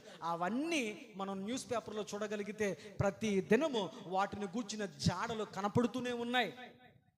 అప్పుడు ఒక దేవుని బిడ్డ, దేవా నాకు ఇచ్చిన క్షేమం అనేక కుటుంబాల్లో లేవు, నాకు ఇచ్చిన భద్రత అనేక కుటుంబాలకు లేదు అని చెప్పి నశించిపోతున్న వారి కొరకు, యేసు ప్రభుని ఎరగక రకరకాల ప్రమాదాలలో, రకరకాల విపత్తుల్లో మరణిస్తున్న వారి కొరకు ఒక ప్రార్థించగలిగిన వాడు అనేకుల కొరకు ప్రార్థించే భారాన్ని కలిగి జీవించగలుగుతాడు. దేవునికి స్తోత్రం, హల్లెలూయా. కానీ దురదృష్టకరమైన పరిస్థితి ఏంటంటే, ప్రార్థించవలసిన యోన గాఢ నిద్రలోకి వెళ్ళాడు. ప్రార్థించవలసిన ఒక విశ్వాసి ఒక చేత్తో సెల్ ఫోన్, మరొక చేత్తో రిమోట్ పట్టుకుంటున్నాడు. ఒక చేత్తో రిమోట్ పట్టుకుంటున్నాడు, ఒక చేత్తో సెల్ ఫోన్ పట్టుకుంటున్నాడు. కానీ ఒక చేత్తో దైవ గ్రంథాన్ని పట్టుకుని, ఒక చేత్తో న్యూస్ పేపర్ పట్టుకుని అనేకుల రక్షణ కొరకు, అనేకుల క్షేమము కొరకు ప్రార్థించవలసిన వారు ప్రార్థించడం మాని ఆత్మీయ నిద్రలోకి వెళ్ళిపోతున్నారు. శుక్రవార ప్రార్థనకు రారు, ఆదివారం ప్రార్థనకు రారు, కుటుంబ ప్రార్థనకు రారు, ఏకాంత ప్రార్థన చేయరు, ఆల్రెడీ ప్రార్థనకు రారు. పైకి మాత్రం మేము బోల్డ్ అంత భయభక్తులు గలవారమండి. యోనా చేసిన 2వ పొరపాటు, ప్రార్థన అభిషేకము కలిగిన వాడై ఉండి నిద్రపోయాడు. తన క్షేమం కొరకే కాదు, వాడలో ములుగుపోతున్న వారి క్షేమం కొరకు ప్రార్థించవలసిన వాడు నిద్రపోయాడు. ఈరోజు నీ క్షేమమే కాదు, నీ కుటుంబ క్షేమమే కాదు, లోకములో అనేక మంది పాపములో మునిగిపోతున్నారు, లోకాశల్లో మునిగిపోతున్నారు, రకరకాల పరిస్థితుల్లో అనేక కుటుంబాలు మునిగిపోతున్నాయి. మానవుడు ఎంత బలహీనుడంటే, మానవుడు ఎంత అజ్ఞానంటే, ఈరోజు న్యూస్ పేపర్ తిరిగి చూసి అనుకుంటాడు, ఈ రోజంట పలానా వ్యక్తి బండి మీద వెళుతుంటే యాక్సిడెంట్ అయి చనిపోయాడంట అని చెప్పి ఎవడి కోసమో వీడి రోజు న్యూస్ పేపర్లో చదువుతాడు. వాడికి తెలియంది ఏంటంటే రేపు వీడి గురించి ఇంకొక న్యూస్లో చదువుతాడు. ఎవరికో జరిగిందని ఈరోజు న్యూస్ పేపర్లో చదువుతాడు, కానీ రేపు తనకు జరగబోయేది ఇంకొక వ్యక్తి న్యూస్ పేపర్లో జరుగుతాడు. అందుకే వాక్యం అంటుంది, రేపేము జరుగునో నీవు ఎరగవో. దుర్దినము రాకముందే నీ సృష్టికర్తను స్మరించు. రేయి మొదటి జాములు లెగిసి నీ పసిబిడల ప్రాణము కొరకు దేవుని సన్నిధిలో నీళ్లు కుమ్మరించినట్లుగా నీ కన్నీళ్లను కుమ్మరించు. యెరూషలేము కుమార్తెలారా, నా కొరకు కాదు, మీ కొరకును, మీ కుటుంబము కొరకును, మీ యజమాని కొరకును, మీ బిడ్డల కొరకు కన్నీరు కార్చండి. రాబో దినాలు దుర్దినాలు అని దేవుడు చెబుతుంటే, ప్రార్థించవలసిన వారు ఈ రోజున ఏమీ అవదలే అని చెప్పి నిద్రపోతున్నారు. శారీరకమైన నిద్ర, ఆధ్యాత్మికమైన నిద్ర. యేసుక్రీస్తు ప్రభువారు తాను అప్పగింపబడబో రాత్రి గెత్సెమనే తోటలో తన శిష్యులను పదే పదే పురుకొల్పిన ఒక మాట ఉంది. ఏంటంటే, మీరు మెలకువ కలిగి ప్రార్థన చేయండి. మీరు ప్రార్థనలో నిద్రపోయే వారిగా ఉంటే, ఆ ప్రార్థనలో మీరు కునుపాట్లు పడేవారిగా ఉంటే, ఆత్మీయ మత్తులో మీరు ఉంటే, ఇదిగో మీరు శోధింపబడతారు. ఈనాడు కుటుంబాలు శోధింపబడుతున్నాయి, ఈనాడు సంసారాలు శోధింపబడుతున్నాయి, ఈనాడు అనేక మంది కుటుంబాలు శోధన వైపు వెళుతున్నాయి. కారణం ఏంటంటే, ఆ కుటుంబాల్లో కుటుంబ ప్రార్థన లేదు. ఏదో బతుకుతున్నాం, తింటున్నాం, జీవిస్తున్నాం, రోజులు గడిపేస్తున్నాం అని అనేకులు ప్రార్థించవలసిన వారు ఆత్మీయమైన మత్తులో ఉన్నారు, నిద్రలో ఉన్నారు. అందువల్ల అనేకులు నాశనం వైపు వెళ్ళిపోతున్నారు. పౌలు భక్తుడు 3వ అంతస్తులో వాక్యమును ప్రకటిస్తూ ఉంటే ఐతుక్కనే యవనస్తుడు కిటికీలో కూర్చొని దేవుని వాక్యమును హృదయములో మండుతూ వినవలసిన వాడు నిద్రాభారము చేత కునుపాట్లు పడి కిటికీ మీద నుంచి కింద పడితే అతడు చచ్చిపోయాడు. ఈనాడు ఆత్మీయ నిద్రలో ఉంటే ఆధ్యాత్మికమైన మరణాన్ని పొందే ప్రమాదం ఉంది. సంగమ, ప్రార్థన విషయంలో నువ్వు ఎల్లప్పుడూ మెలకువ కలిగి ప్రార్థించుదువుగాక. యోనా చేసిన రెండో తప్పు ఏంటో, రెండో పొరపాటు ఏంటో తెలుసా? ప్రార్థించగలిగిన, ప్రార్థన అభిషేకము కలిగిన వాడు బాధ్యత లేకుండా నిద్రపోతున్నాడు. ఈరోజు నీ బిడ్డల పట్ల నీకు బాధ్యత ఉందా? ఈరోజు నీ భర్త పట్ల నీకు బాధ్యత ఉందా? ఈరోజు నీ జీవితం పట్ల నీకు బాధ్యత ఉందా? ఈరోజు నీ సంఘం పట్ల నీకు బాధ్యత ఉందా? బాధ్యత గలవాడు మత్తులో ఉండడు. బాధ్యత గలవాడు అనాలోచనగా ఉండడు. బాధ్యత కలిగిన వాడు నిద్రలోకి వెళ్ళడు. బాధ్యత గలవాడు మెలకువ కలిగి ప్రార్థిస్తాడు. దేవునికి స్తోత్రం. నేను యెహోవా యందు భయభక్తులు గలవాడినయ్యా అన్నాడు, దూరంగా పారిపోయాడు. నేను దేవుని యందు భయభక్తులు కలిగిన వాడినయ్యా అన్నాడు, నిద్రపోయాడు. ఈరోజు మరి నీ పరిస్థితి ఏంటి? కుటుంబం నశించిపోతున్నా, భర్త మందిరానికి రాకపోతున్నా, బిడ్డలు లోకల్లో కలిసిపోతున్నా, మన రక్త సంబంధికులు, మనకు ప్రియమైన వారందరూ కూడా దైవ రక్షణ మార్గానికి దూరంగా వెళ్ళిపోతున్నా, వాళ్ళు అనుకుంటున్నా ఏదో ఒక రోజు మారతారులే, నేను చెప్తే వింటారేంట్లే, వాళ్ళు బాగానే ఉన్నారు కదా, 4 రూపాయలు సంపాదించుకున్నారు కదా, వాళ్ళు ఆనందంగా ఉన్నారులా అనుకుంటున్నావు. కానీ వాళ్ళ రక్షణ కొరకు, వాళ్ళ రక్షణ మార్గంలో వారికి రావాలని ప్రార్థించాల్సిన నీవే వారి విషయంలో నిద్రపోతున్నావేమో. నీ ప్రార్థనలో వారి కొరకు నువ్వు మండలేకపోతున్నావేమో. మారే టైం వస్తే మారతారులే అనుకుంటున్నావేమో. మారే టైం వస్తే, దేవుడు మార్చే టైం వస్తే పరిస్థితులు మరోలా మారిపోతాయి. రెండవ పొరపాటు, ప్రార్థన అభిషేకము కలిగిన వాడు ప్రార్థించాల్సిన సమయంలో నిద్రపోయాడు. వాక్యం ఏం సెలవిస్తుంది? మొదటి పేతురు రాసిన పత్రిక 4వ అధ్యాయం 7వ వచనం ప్రకారం, మొదటి పేతురు రాసిన పత్రిక 4వ అధ్యాయం 7వ వచనం ప్రకారం, అయితే అన్నింటికీ అంతము సమీపముగా ఉంది కాగా మీరు స్వస్థ బుద్ధి కలిగిన వారై ప్రార్థన చేయుట యందు చాలు తల్లి మెలకువగా ఉండండి. అన్నింటికి అంతం దగ్గరికి వచ్చేసింది. రేపేం జరుగుతుందో తెలియదు. ఏ కుటుంబాల్లో ఎప్పుడు ఏ ప్రమాదాలు వాటిల్లుతాయో తెలియదు. ఎవరి జీవితంలో ఎప్పుడు చీకటి ఆవరిస్తుందో తెలియదు. ఎవరి జీవితాలు ఎప్పుడు ప్రమాదాలు గుండా వెళుతాయో తెలియదు. ఈ రోజు ఉన్నట్లుగా రేపు ఉంటుందనడానికి అవకాశం లేదు. ప్రభువే చెప్పాడు, రేపేం జరుగునో మీరు ఎరగరు. నీ జీవితం క్షణభంగురం, నీ జీవితం గడ్డి పువ్వు, నీ జీవితం గాలి పొడగా, నీ జీవితానికి దెర్ ఈజ్ నో గ్యారంటీ అని వాక్యం అంటున్నాడు. ఇదిగో మీరు స్వస్థ బుద్ధి కలిగిన వారే మొత్తు నుంచి విడిచిపెట్టి మీరు మెలకువ కలిగి ప్రార్థన చేయండి. దేవునికి స్తోత్రం. ఈరోజు నీ జీవితంలో, నీ కుటుంబంలో, నీ దంపతుల మధ్య, నీ బిడ్డల మధ్యన దేవుడు కార్యాలు జరగడం లేదు అంటే తప్పు దేవుడిది కాదు, దైవజనుడిది కాదు, సంఘము కాదు. ప్రార్థించాల్సిన నీవు బాధ్యత లేకుండా నిద్రపోతున్నా. బాధ్యత లేకుండా సెపరేట్ అండి. రేపు నీ కుటుంబం కొరకు, నీ కొరకు ఒక పక్కన జీవద్వారము, మరొక పక్కన నరక ద్వారము తెరవబడింది. నీ కుటుంబాన్ని ఏ ద్వారములోకి నువ్వు నడిపించాలని కోరుకుంటున్నావో ఆ గుండె నీలో మండుతుంటే, నిజంగా నీ కుటుంబాన్ని, నీ అన్నదమ్ములను, నీ అక్క చెల్లెలను, నీ రక్త సంబంధికులను నిజంగా ప్రేమించే వ్యక్తివైతే నీకు నిద్ర పట్టదు. వాళ్ళ రక్షణ కొరకు అనుక్షణము మెలకువ కలిగి ప్రార్థిస్తూనే ఉంటావు. అలాగని చెప్పి నువ్వు నిద్రమా అనుకుని కళ్ళ కింద మచ్చలు తెచ్చుకోమని దేవుడు అనలే. ప్రార్థించాల్సిన సమయంలో నువ్వు మొత్తుగా ఉండవు, మండుతూనే ఉంటావు. దేవునికి స్తోత్రం. రెండవ పొరపాటు, ప్రార్థించాల్సిన సమయంలో యోనా నిద్రపోయాడు. అర్థమైందా? కాబట్టి ఆన్లైన్ ప్రార్థనలు మానకండి, శుక్రవార ప్రార్థనలు మానకండి, కుటుంబ ప్రార్థనలు మానకండి, ఏకాంత ప్రార్థనలు మానకండి. మూడవ పొరపాటు, యోనా చేసిన మూడవ పొరపాటు చూద్దాం. యోనా గ్రంథము 1వ అధ్యాయము 12వ వచనం. ఈ 12వ వచనం చూడగలిగితే అక్కడ వాళ్ళందరికీ అర్థమైపోయింది. చీట్లలో యోనా పేరు వచ్చేసింది. యోనా ద్వారానే ఇవన్నీ జరిగిందని వాళ్ళందరికీ అర్థమైపోయింది. ఇప్పుడు అక్కడ జరిగింది ఏంటంటే 1వ అధ్యాయం 12వ వచనంలో, మేము నీకేమి చేయవలని అతనిని అడగగా, యోనా నన్ను బట్టియే ఈ గొప్ప తుఫాను మీ మీదకు వచ్చెను, నాకు తెలిసి ఉన్నది, నన్ను ఎత్తి సముద్రంలో పడవేయుడి, అప్పుడు సముద్రం మీ మీదకి రాకుండా నిమ్మలంగా ఉంటుందని వాళ్ళతో. 3వది, కష్టకాలంలో వ్యతిరేక పరిస్థితులు, వ్యతిరేకపు అనుభవాలు ఎదురవుతున్నప్పుడు యోనా, దేవా నీ చిత్తం ఏంటి అని అడగకుండా యోనా సొంత నిర్ణయం తీసుకున్నాడు.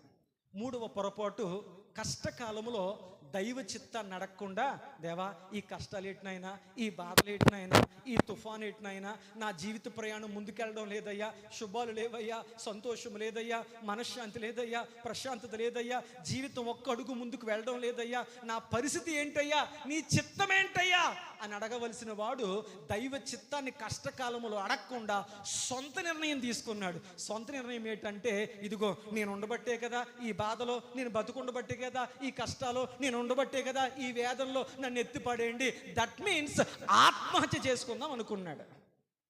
ఎవరో అక్కడ అదే ఉంది, ఏమని రాయబడింది అక్కడ, నన్ను బట్టి ఏ గొప్ప తుఫాను.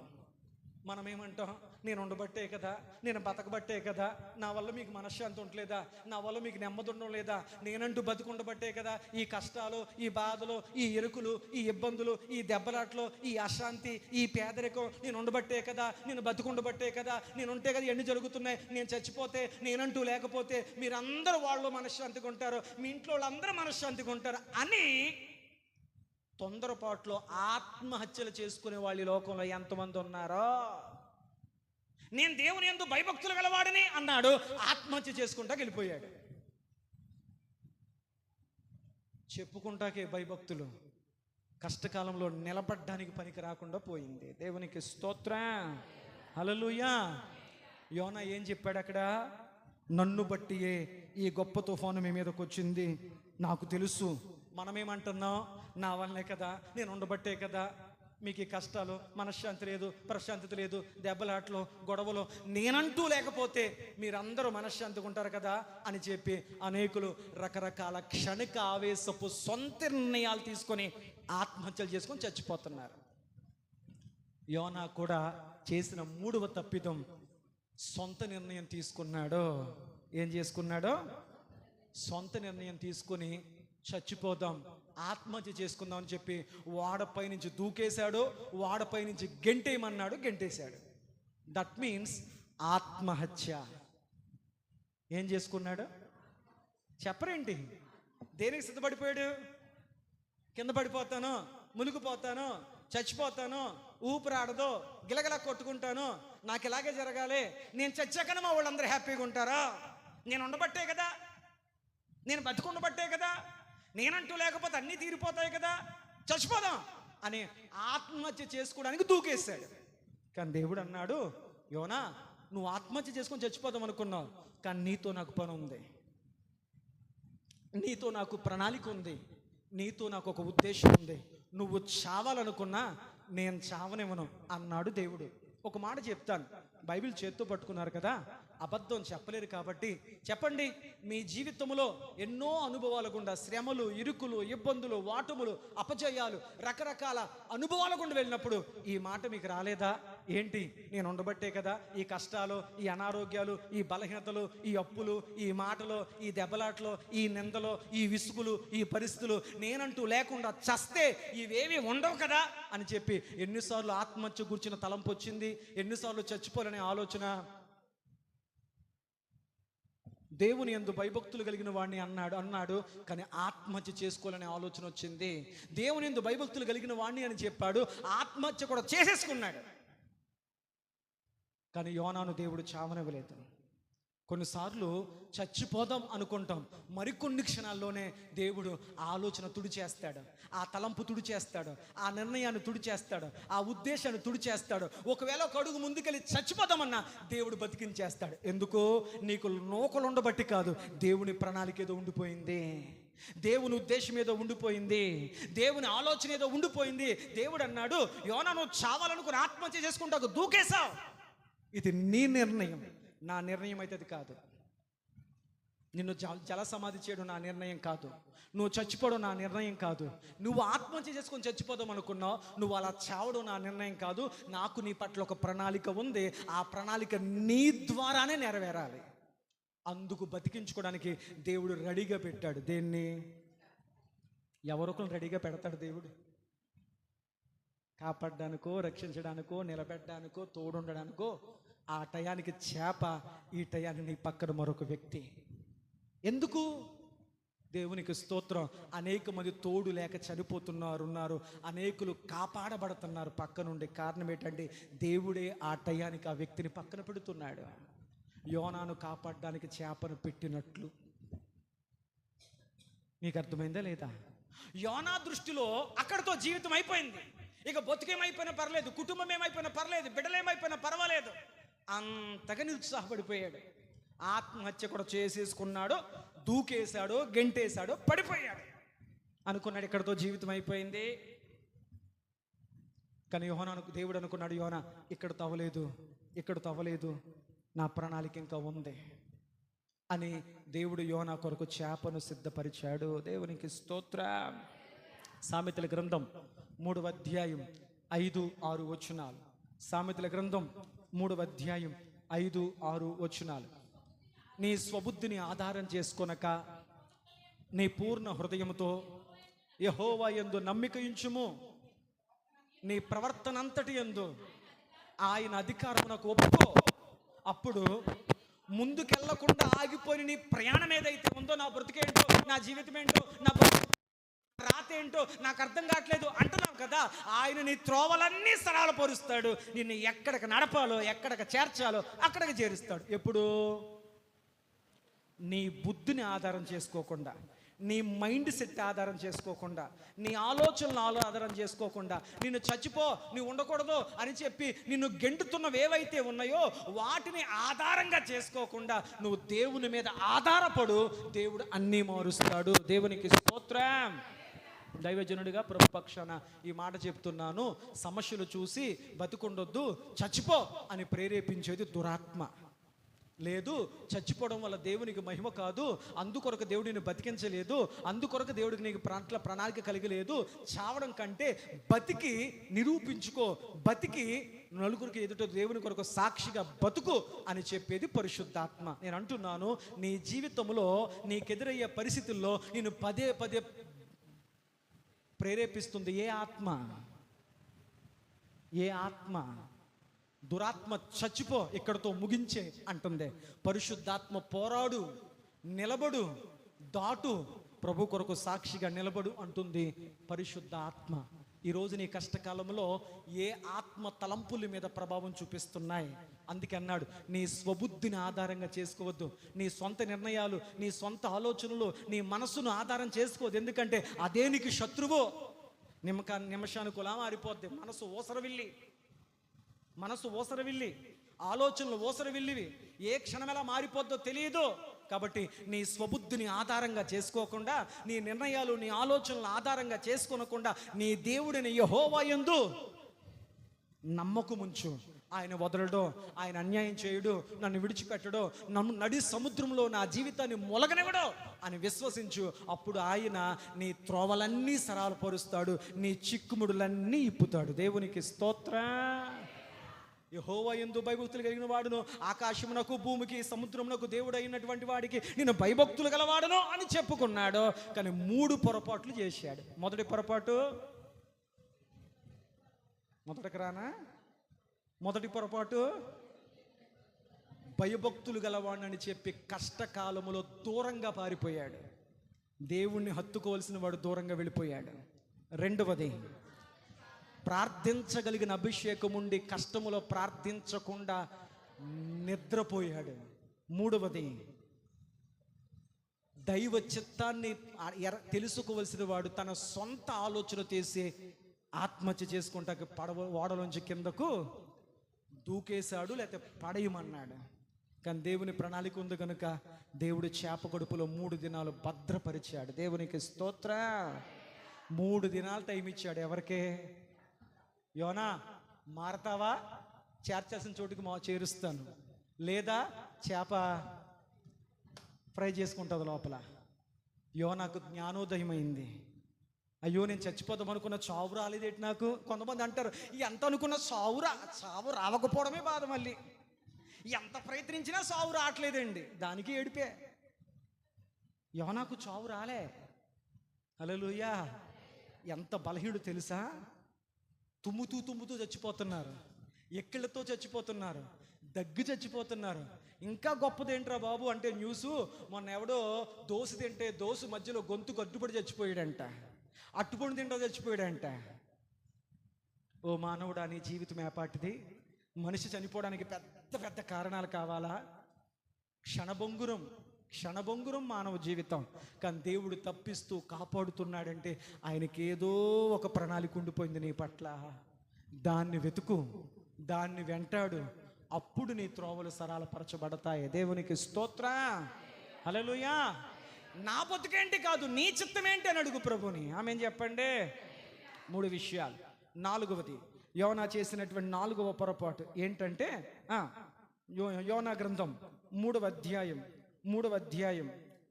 యోనా చేప కడుపులో ఉండి, ఈ మాట చెప్పనివ్వండి, యోనా చేప కడుపులో ఉండి దేవునికి ప్రార్థన చేశాడు. దేవా, సముద్ర లోతుల్లోకి నేను వెళ్ళిపోతున్నాను, సముద్రపు నాచు నా తలను పట్టుకుంటుంది, అయ్యా నేను భూ పునాదుల్లోకి వెళ్ళిపోతున్నాను అని యోనా ప్రార్థన చేశాడు.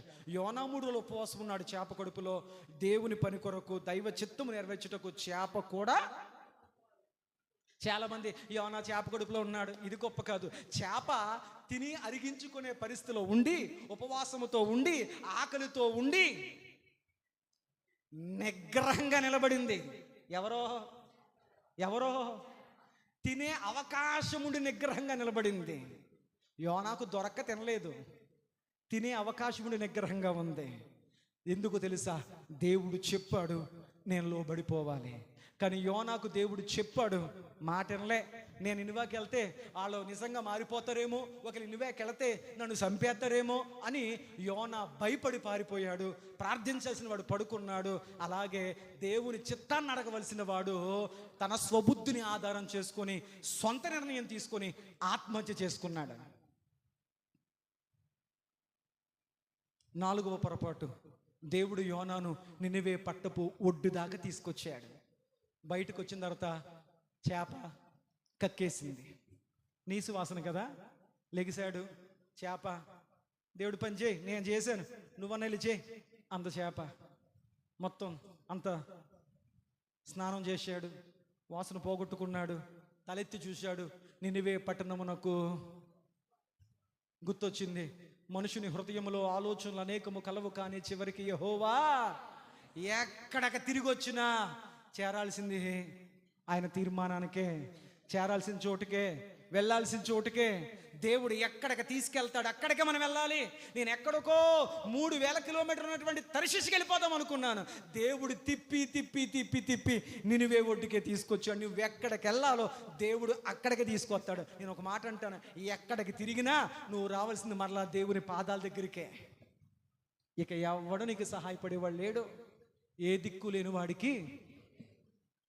ఒకప్పుడు అందరూ నేనున్నామంటారు, ఒక టైం వస్తుంది అందరూ చేతులు ఎత్తేస్తారు. దేవుడు చేతులు ఎత్తువాడు కాదు, చేతులు చాపువాడు. మనిషి చేతులు ఎత్తేస్తాడు, దేవుడు చేతులు చాపుతాడు. నేనున్నాను రా బాబు, నేను పట్టుకుంటా, కానీ దేవుడు చాపుతాడు. చేతులు వదిలేసేవాడు కావాలా, చెయ్యి పట్టుకునేవాడు కావాలా? యోనాకు దేవుడు నినివే పట్టణం ఒడ్డుకు వచ్చిన తర్వాత మన మూలవాక్యం ఏంటి? యోనా గ్రంథం 3వ అధ్యాయం 1వ వచనం. అంతట యెహోవా వాక్కు 2వ మారు యోనాకు ప్రత్యక్షమైంది. దేవుడు మాట్లాడుతూ, యోనా, మొదటిసారి నువ్వు చచ్చిపోదాం అనుకున్నావు, కానీ నేను బతికించుకున్నాను. నేను నీటిలో ముంచాను, 3 దినాలు ముంచాను.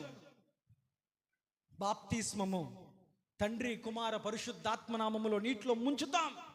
నీలోని పాత స్వభావం, పాత మానవుడు నీటి చేత ముంచబడి 3 అనుభవాలు, అయ్యా, రక్తము ద్వారా, నీటి ద్వారా, వాక్యము ద్వారా నువ్వు కడగబడిన వ్యక్తిగా నువ్వు ముంచబడతావు.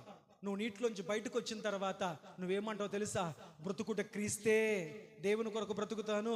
క్రీస్తు యేసునందున్నవాడు నూతన సృష్టి, పాతది అయిపోయింది, పాత యోనా అయిపోయాడు, పాత జీవితం అయిపోయింది, పాత ఆలోచనలు అయిపోయాయి, పాత నిర్ణయాలు, పాత బ్రతుకు అయిపోయింది. నేను చావాలనుకున్నాను, నా నిర్ణయం, నా బ్రతుకు, నా తీర్మానం అక్కడితో అయిపోయింది. దేవుడు బ్రతికించాడు. ఇప్పుడు అన్నాడు, దేవుడు అన్నాడు, యోనా నువ్వు మొన్నటితో అయిపోయావు, ఈ రోజు నుంచి నేను బతికించున్నాను కనుక నా కొరకు పనిచేయి. దేవునికి స్తోత్రం. బాప్తీసం పొందక ముందు నీ కొరకు బ్రతికావు, రక్షణ పొందాక దేవుని కొరకు బ్రతుకు.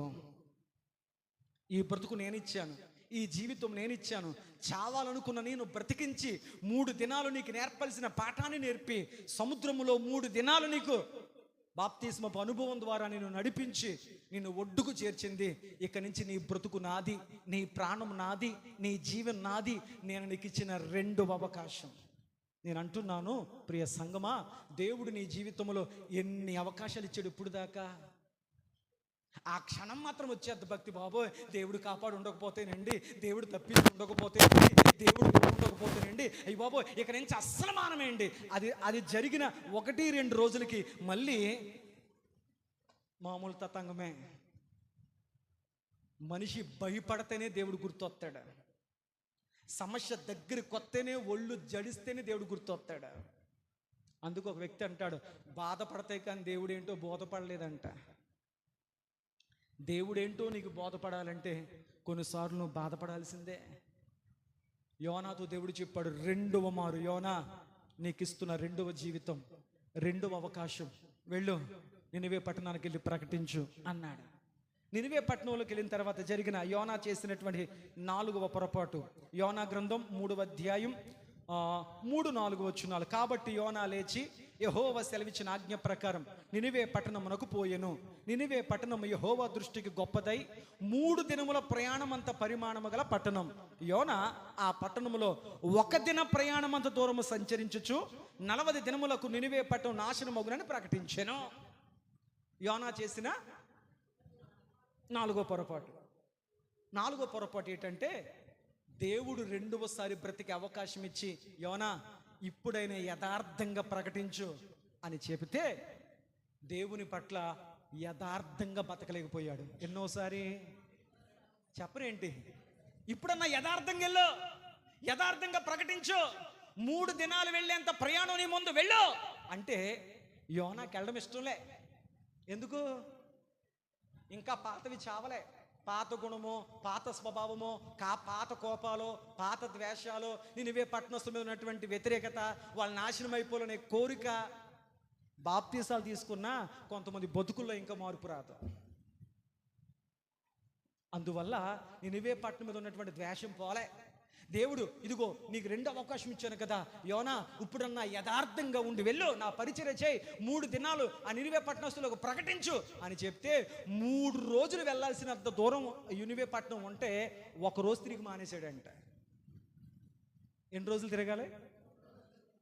ఎన్ని రోజులు తిరిగాడు? ఎలా చెప్పుంటాడు? చెప్పి చెప్పనట్టు, వినపడినట్లు చేసి. ఎందుకు?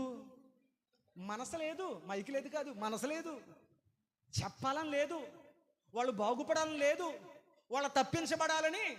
యోనా చెప్పావా? చెప్పేశాను ప్రభువా. వాళ్ళకి అర్థమైంది లేదు అనవసరం, వాళ్ళకి తెలుసుకున్నారో లేదో అనవసరం, నువ్వు చెప్పమన్నావు, నేను చెప్పాను. ఇక్కడ ఒక మాట నా మనసులో మెదులుతుంది. గుర్రాన్నంట నీటి దాకా తేవచ్చు కానీ నీళ్లు త్యాగించలేమంట. దేవునికి అర్థమైంది, యోనాను నినివే దాకా తేవచ్చు కానీ యోనాతో మాత్రం ప్రకటన 3 రోజులు ప్రయాణం అయ్యా. ఊరంతా తిరగాలంటే, తోగు మీ పక్క నుంచి ఆ పక్కకు ఊరంతా తిరగాలంటే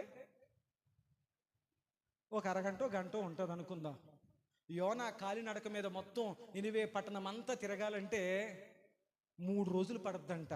వెళ్ళు, ప్రతి ఇంటికి వెళ్ళు, ప్రతి స్థలానికి వెళ్ళి చెప్పు అని చెప్తే యోనా 1 రోజు తిరిగి అయిపోయింది అనుకున్నాడంట. అనేసి ఊర్లోంచి బయటకు వచ్చేసాడు. మొక్కుబడి. కొంతమంది చివరి ప్రార్థనకు వచ్చి మామ అయిపోయింది అంటారు, కొంతమంది వాక్యం మధ్యలో, కొంతమంది ఆరాధన మధ్యలో, కొంతమంది ముగింపు ప్రార్థనలో. వారికి వెళ్ళామా లేదా అన్నది మాత్రం ముఖ్యం. వెళ్ళి ఏం పొందుకున్నాం, ఏది నింపబడ్డాం, దేవుడు ఏం మాట్లాడాడు, ఇది వాడితో వారికి పని ఆచరించుకుని వచ్చేస్తారు అంతే మందిరంలో. యోనా అలాగే అనుకున్నాడు. వెళ్ళానా లేదా ముఖ్యం, వాళ్ళకి అర్థమైందో లేదో, వాళ్ళ బ్రతుకులు మారతాయో లేదో నాకు అనవసరం అని చెప్పి 3 రోజులు వెళ్ళాల్సిన ప్రయాణాన్ని యథార్థంగా బ్రతకలేకపోయాడు. రెండవ అవకాశం ఇచ్చినప్పటికీ కూడా. దేవునికి స్తోత్రం, హల్లెలూయా. దీనికి నేను ఇచ్చిన పాయింట్ ఏంటంటే బాధ్యత లేని ప్రవర్తన. ఏం లేదంట, దేవుడు నీకు బాధ్యత ఇచ్చాడు. నువ్వు తెలుసుకున్న సువార్త నీ కుటుంబానికి చెప్పమని, నీవు తెలుసుకున్న జీవ మార్గాన్ని నీ రక్త సంబంధులకు తెలియజేయమని దేవుడు నీకు బాధ్యత ఇస్తుంటే, నీ కుటుంబ సభ్యులకు, రక్త సంబంధికులకు ఏవేవో చెప్తున్నావు, కానీ ఇది మాత్రం చెప్పలేకపోతున్నావు. ఏంటి?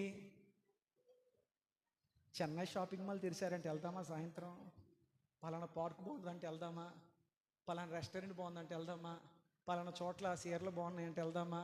సాయంత్రం అలా బయటికి వెళ్దామా? ఇవన్నీ చెప్తున్నావు. ఇదిగో రక్షణ మార్గం ఉంది, అక్కడికి వెళ్దామా? దైవ సంధికి వెళదామా? ఇది మాత్రం ఆనాడు యోనా ప్రకటించడానికి ముందుకు రాలేదు. ఈనాడు అవకాశం ఉన్న నీవు నీ బాధ్యతను పరిపూర్ణముగా నిర్వర్తించలేక వాళ్ళు మారతారులే తర్వాత విషయం. నీ పని ఒకటే, చెప్పడం. ఒక దేవుని బిడ్డ ప్రార్థన తెలుసా? దేవా, నేను చెబితే చెవిదాకా వెళుతుంది. నా ప్రార్థన ఏంటంటే, నేను ఏది చెబుతున్నానో అది వారి గుండెల దాకా వెళ్ళునుగాక, వాళ్ళ మనస్సులో అది మెదులునుగాక, అది వారికి ఆలోచన కలిగించునుగాక, వారు ఒక మంచి తీర్మానంలోకి వచ్చుదురుగాక. ఇవన్నీ ఎక్కడ చేస్తావు? వాళ్ళు చెప్పినా ఎనరండి. నువ్వే ఒక తీర్మానానికి వచ్చేస్తావు. ప్రభు, నేను ఏదైతే చెబుతున్నానో దేవుని కోసం అది వారి హృదయాల దాకా వెళ్ళాలి, అది వాళ్ళని తాకాలి, అది వాళ్ళని ఆలోచింప చేయాలి, అది వాళ్ళ హృదయాలు ఒక ఆలోచన కలిగించాలి, ఒక మంచి తీర్మానం తీసుకుని వారిని ముందుకు నడిపించాలి. దేవునికి స్తోత్రం. కాబట్టి 3 దినాలు తిరగాల్సిన దాన్ని ఒక రోజులో కంప్లీట్ చేయలేదు. ఒక్క రోజంత దూరం వెళ్ళి వెనక్కి వచ్చేసాడు. పూర్తి చేయలేదు. ఏం చేయలేదంట? చెప్పరేంటి? దేవునికి నమ్మకస్తుడిగా, యథార్థముగా లేడు భక్తిలో. అందుకే చూడండి, లూకా శుభవార్త 16:10 ప్రకారం, త్వరగా లూకా శుభవార్త 16 అధ్యాయం 10వ వచనం ప్రకారం, కొంచెములో నమ్మకంగా ఉన్నవాడు కొంచెములో నమ్మకంగా ఉన్నవాడు ఎక్కువలోనూ నమ్మకంగా ఉండును, మిచ్చిల కొంచెములో అన్యాయంగా ఉండువాడు ఎక్కువలోనూ అన్యాయంగా ఉంటాడు. చాలు తల్లి, మనం దీన్ని మన సామెతలోకి మారితే అన్నం అంతా చూడ అవసరం లేదండి. ఒక అన్నం మెతుకు పట్టుకుంటే చాలండి, అది ఉడిగిందో లేదో. దేవుడు నీవేంటో అర్థం చేసుకోవాలంటే, దేవుడు నీ చేతికి ఒక చిన్న పని ఇస్తాడంట. మిక్కిలి కొంచెములో నువ్వు నమ్మకంగా ఉంటే దేవునికి ఒక నమ్మకం ఏంటంటే, ఈడి కొంచెములో నమ్మకంగా ఉన్నాడంటే ఎంత పెద్ద పని ఇచ్చినా నమ్మకంగా ఉంటాడో. ఈ కొంచెములో కూడా నమ్మకంగా లేడు అంటే ఎంత పెద్దది ఇచ్చినా చెప్పరేంటి? నేను అంటాను, ఒక రోజుకు దేవుడు నీకు ఎన్ని గంటలు ఇచ్చాడు? మా గడియారం మీ గడియారం 24 గంటలు తిరుగుతుంది. మళ్ళీ దీనికోసం పెద్ద ఆలోచన చేయాలి. 24 గంటలు ఒక రోజుకి. వారానికి ఎన్ని గంటలు?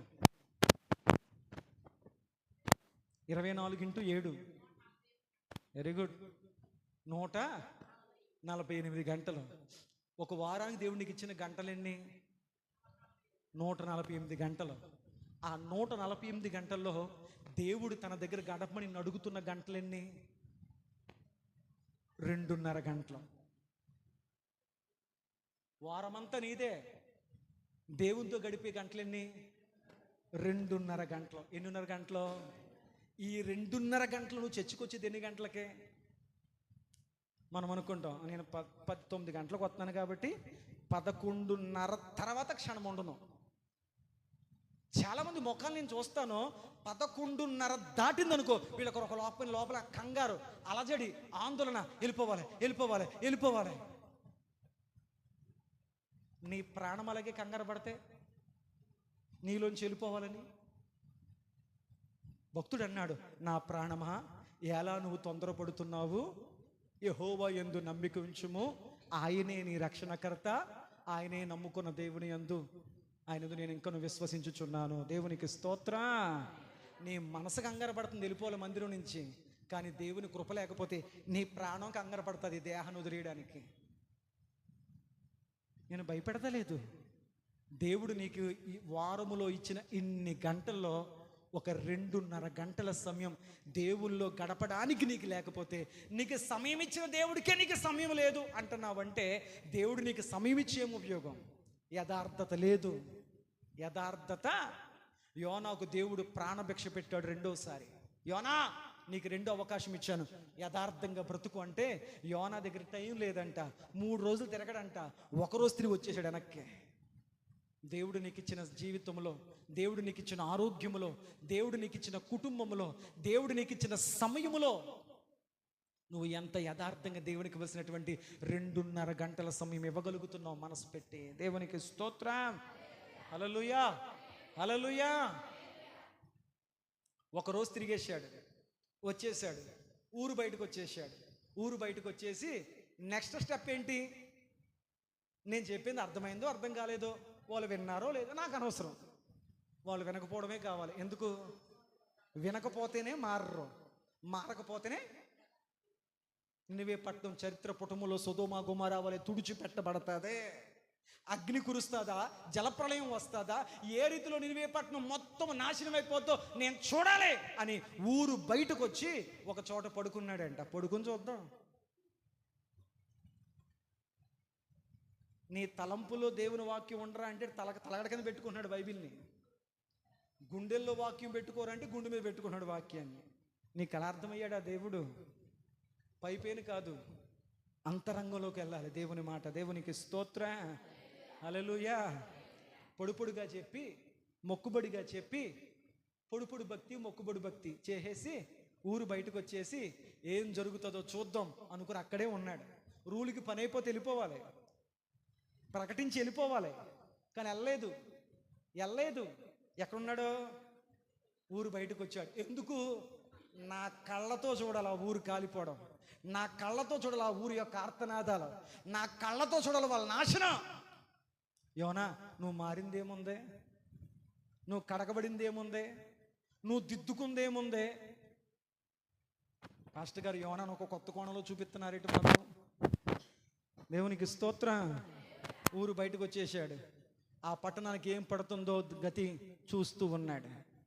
3వ పాయింట్ 5వ పాయింట్ బాధ్యత లేని ప్రవర్తన. 2 తిమోతికి రాసిన పత్రిక 2:13 ప్రకారం, వద్దులేండి, మనము నమ్మదగిన వారము కాదు, కానీ దేవుడు నమ్మదగిన వాడు. వాక్యం సెలవిస్తుంది, యోనా దేవుని పనిలో నమ్మకంగా లేడు. 3 దినాలు తిరగాల్సిందని ఒకరోజు తిని వచ్చేసాడు బయటికి. దేవుని పనిలో దేవుడిచ్చిన జీవానికి అతను నమ్మకంగా లేడు, కానీ దేవుడు నమ్మదగిన వాడు. దేవునికి స్తోత్రం. 4వ మాట, యోనా దేవుని పని విషయంలో బాధ్యతగా తన ప్రవర్తన, నమ్మకత్వాన్ని, యథార్థతను కాపాడుకోలేకపోయాడు. 3 రోజులు చెప్పాల్సింది ఒకరోజు చెప్పి బయటకు వచ్చేసాడు. అర్థమైందా? ఆ ఊరికి ఏం జరుగుతుందో చూద్దాం అనుకున్నాడు. ఈ లోపల ఒక చోట పడుకున్నాడు. ఎండ తగిలేస్తుంది. వెంటనే దేవుడు యోనాకు ఎండ దెబ్బ తగలకుండా కొన్ని గుణపాఠాలు నేర్పడానికి యోనా దగ్గర ఒక సొర చెట్టును దేవుడు మొలిపించాడు. ఆ సొర చెట్టు పాకుతూ వెళ్ళి యోనా తలకు ఎండ దెబ్బ తగలకుండా పోదల్లేసింది. ఎండ తగలకపోవడం వల్ల, చల్లని నీడ రావడం వల్ల యోనాకు ఉపశమనం అనిపించి, అమ్మిసా ఈ నీడలో నుంచి చూద్దాం. దేంట్లో నుంచి అంట? నీడలో నుంచి చూద్దాం, చల్లగా పడుకుని వాళ్ళకి ఏం జరుగుతుందో అనుకున్నాడు. 40 రోజులు అయిపోయాయి. 40 రోజులు అయిపోయాయి. వాళ్ళకేం అవలే, ఊరికేం అవలే, రాజుకేం అవలే, ఊరిలో కదలికల్లే, ఊరిలోంచి ఆర్తనార్థాలు, అరుపులు, ఏడుపులు, బబ్బప్పులు, చావు మాటలు ఏమీ లేవు. సంతోషము, ఆనందము, ప్రశాంతత, స్తుతి. కారణం ఏంటంటే ఈ మాట యోనా మనస్ఫూర్తిగా చెప్పకపోయినా ఒకరి ద్వారా ఒకరికి ఆ వ్యక్తి ఏం చెప్తున్నాడు, ఆ వ్యక్తి ఏంటి వినపడకుండా చెప్తూ వెళ్ళిపోయాడు ఏంటి, ఆ వ్యక్తి ఏం మాట్లాడి వెళ్తున్నాడో ఒకడు విన్నాడు, వాడు ఇంకొకడికి యోనా చెప్పకపోయినా సామాన్యుడు మొదలుకొని రాజు దాకా వెళ్ళిపోయింది. దేవునికి స్తోత్రం. దేవుని సువార్తను ఆపడం ఎవరి వల్ల కాదు. అది యెరూషలేములోనే భూస్థాపితం చేద్దాం అనుకున్నాడు, కానీ సర్వ ప్రపంచమునకు వ్యాప్తి చెందింది దేవుని సువార్త. ఆపాలనుకుని ఎవడు ప్రయత్నించిన దేవుని సువార్తను, ఒక కోటేశ్వరుడు ఒక స్టేట్మెంట్ ఇచ్చాడు, రాబో 50 సంవత్సరాల్లో బైబిల్ అనేదే ఉండదు అని స్టేట్మెంట్ ఇచ్చాడు. అతడు చనిపోయిన తర్వాత అతని కొడుకు తండ్రి సంపాదించిన ఆస్తిని అంతా పాడు చేసేసాడు. ఆఖరికి ఆ ఇంటిని అమ్మేశాడు. ఆ ఇంటిని బైబిల్ సొసైటీ ఆఫ్ ఇండియా వరకు అనుకున్నారు. ఏ ఇంట్లో కూర్చొని 50 సంవత్సరాలకి ఇక బైబిల్ ఉండదన్నాడు, ఆ ఇంట్లోనే యంత్రాన్ని పెట్టి ఆ ఇంట్లోంచి కొన్ని కోట్ల పుస్తకాలు బయటకు వస్తున్నాయి. దేవునికి స్తోత్రం, హల్లెలూయా. బైబిల్ సొసైటీ ఆఫ్ ఇండియా ఆ వ్యక్తి ఇంట్లోంచి ఈరోజు బైబిల్ని ముద్రిస్తున్నారో. నువ్వు అనుకున్నట్లు ఏం జరగదు, దేవుడు అనుకున్నదే జరుగుతుంది. ఆమె చెప్పండి. చెప్పి చెప్పకుండా వచ్చేసాడు. కానీ ఒకడు అన్నాడు, ఒకరి నుంచి ఒకరికి రాజు దాకా వెళ్ళిపోయింది. వెంటనే వారు నిర్ణయం తీసుకున్నారు. అష్షూరీయులు క్రూరులు, అష్షూరీయులు భయంకరులు, కానీ వారి హృదయాలు కదిలిపోయాయి, దేవునికి భయపడిపోయారు. ఎందుకో తెలుసా? ఆకాశమునకు భూమికి సముద్రమునకు దేవుడైనా భయపడిపోయారు. మా దేవతలు మాకే సహాయం చేయలేరు, వాళ్ళకి అర్థమైపోయింది. వెంటనే రాజు మొదలుకొని సామాన్యుడి వరకు రాజబట్టలు తీసివేసి గోనిపట్ట కట్టుకొని బూడిదలో కూర్చుని ఉపవాసం ఉండి తమ ప్రవర్తన దిద్దుకొని వారు మారు మనసు పొంది దేవుణ్ణి క్షమించమని అడిగారు. భయంకరులు మారారు, భక్తిపరుడు మారలే. భయంకరుడు తమ ప్రవర్తన దిద్దుకున్నాడు, దేవుని యందు భయభక్తులు కలిగిన ప్రవర్త మాత్రం తన ప్రవర్తన మార్చుకోలేకపోయాడు. మీకు అర్థమైందా లేదా? బాధపడాలి. రాజు మొదలుకొని సామాన్యుడి వరకు గోనిపట్ట కట్టుకుని ఏడుస్తూ అంగలారుస్తూ దేవుని బతిమలాడుతూ ప్రార్థిస్తే బయట కూర్చొని ఎప్పుడు ఈ ఊరిలోంచి అడుపులు వినపడతాయా, కేకలు వినపడతాయా, చావు ఆర్తనాదాలు వినపడతాయా అని ఎదురు చూస్తున్నాడు యోనా. కానీ 40 రోజులైనా అక్కడి నుంచి ఏమి రాలే. ఎందుకో తెలుసా? దేవుడు వాళ్ళ ప్రార్థన, కన్నీళ్లు, క్షమాపణతో కూడిన వారు చేసిన ప్రతి కార్యాన్ని దేవుడు చూశాడు, వారిని క్షమించి దేవుడు వదిలేశాడు. దేవునికి స్తోత్రం. యోనాకు అర్థమయ్యేలా చేయాలని చెప్పి ఆ సొరపాదు వచ్చింది. సొరపాదు నీళ్ళలో యోనా పడుకొని చూస్తున్నాడు. కానీ ఈ లోపల దేవుడు సొరపాదును పంపించిన దేవుడే, యోనాకు ఎండ తగలకుండా ఇచ్చిన దేవుడే అదే సొరపాదు మీద ఒక పసర పురుగును పంపాడు. విత్తిన కొన్ని క్షణాల్లోనే సొరపాదంతా ఆనందం వచ్చి వెంటనే నిరుత్సాహం, సంతోషము కలిగి వెంటనే కృంగుదల. ఎప్పుడైతే సొరపాదంతా కూడా పసర పురుగు వచ్చి తెలిసిందో యోనాకు కోపము, బాధ. ఇదొక బాధ, అదొక బాధ. ఏ బాధలో? ఇదొక బాధ, సొర చెట్టు పోయిన బాధ. రెండో బాధ, నినివే పట్టణానికి ఏమవ్వలేదు. ఇది చూసిన యోనా చేసినటువంటి 5వ పొరపాటు. 4వ అధ్యాయం యోనా గ్రంథం 4వ అధ్యాయం 1-2 వచనాలు. యోనా గ్రంథం 4వ అధ్యాయం 1-2 వచనాలు. యోనా దీన్ని చూచి బహు చింతాక్రాంతుడై కోపగించుకుని. ఎందుకు చింత, ఎందుకు కోపం? ఎందుకు చింత, ఎందుకు కోపం? చింత, సొర చెట్టు ఎండిపోయింది. కోపం, వాళ్ళకేమవ్వలేదు. యోనా కోపం ఏంటి తెలుసా? ప్రభువా, నువ్వు చంపేస్తానన్నావు, నేను చంపేస్తానని దేవుడు చంపేస్తాడని నేను ప్రవచించాను, నా ప్రవచనం నెరవేరలేదు, నువ్వు చంపలేదు. కోపం. నువ్వు చంపుతానన్నావు, చంపలేదు. నేను చచ్చిపోతానని ప్రకటించాను, చావలేదు. నాకు ఎండ తగిలేలాగా పొద ఎండిపోయింది. చింత, కోపం, 2 అనుభవాలు మనకే వస్తాయి ఒక్కొక్కసారి. చింతలో నుంచి కోపం, కోపములో నుండి వేదన, వేదనలో నుండి విరక్తి, విరక్తిలో నుంచి అసహ్యం. ఎన్ని దాటేస్తామో మళ్ళీ తెల్లారేసి దేవుడు అంటే అంత భయభక్తులేండి. నేను అంటున్నా, నువ్వు చాలా లెవెల్ దాటుకుంటూ వెళ్ళిపోయావమ్మా. పరిశుద్ధాత్మ అదుపులో నువ్వు లేవు. ఇది ఎండిపోయిందనే చింత, వాళ్ళు చావలేదు, నేను అన్న నోటి మాట నెరవేరలేదనే కోపం.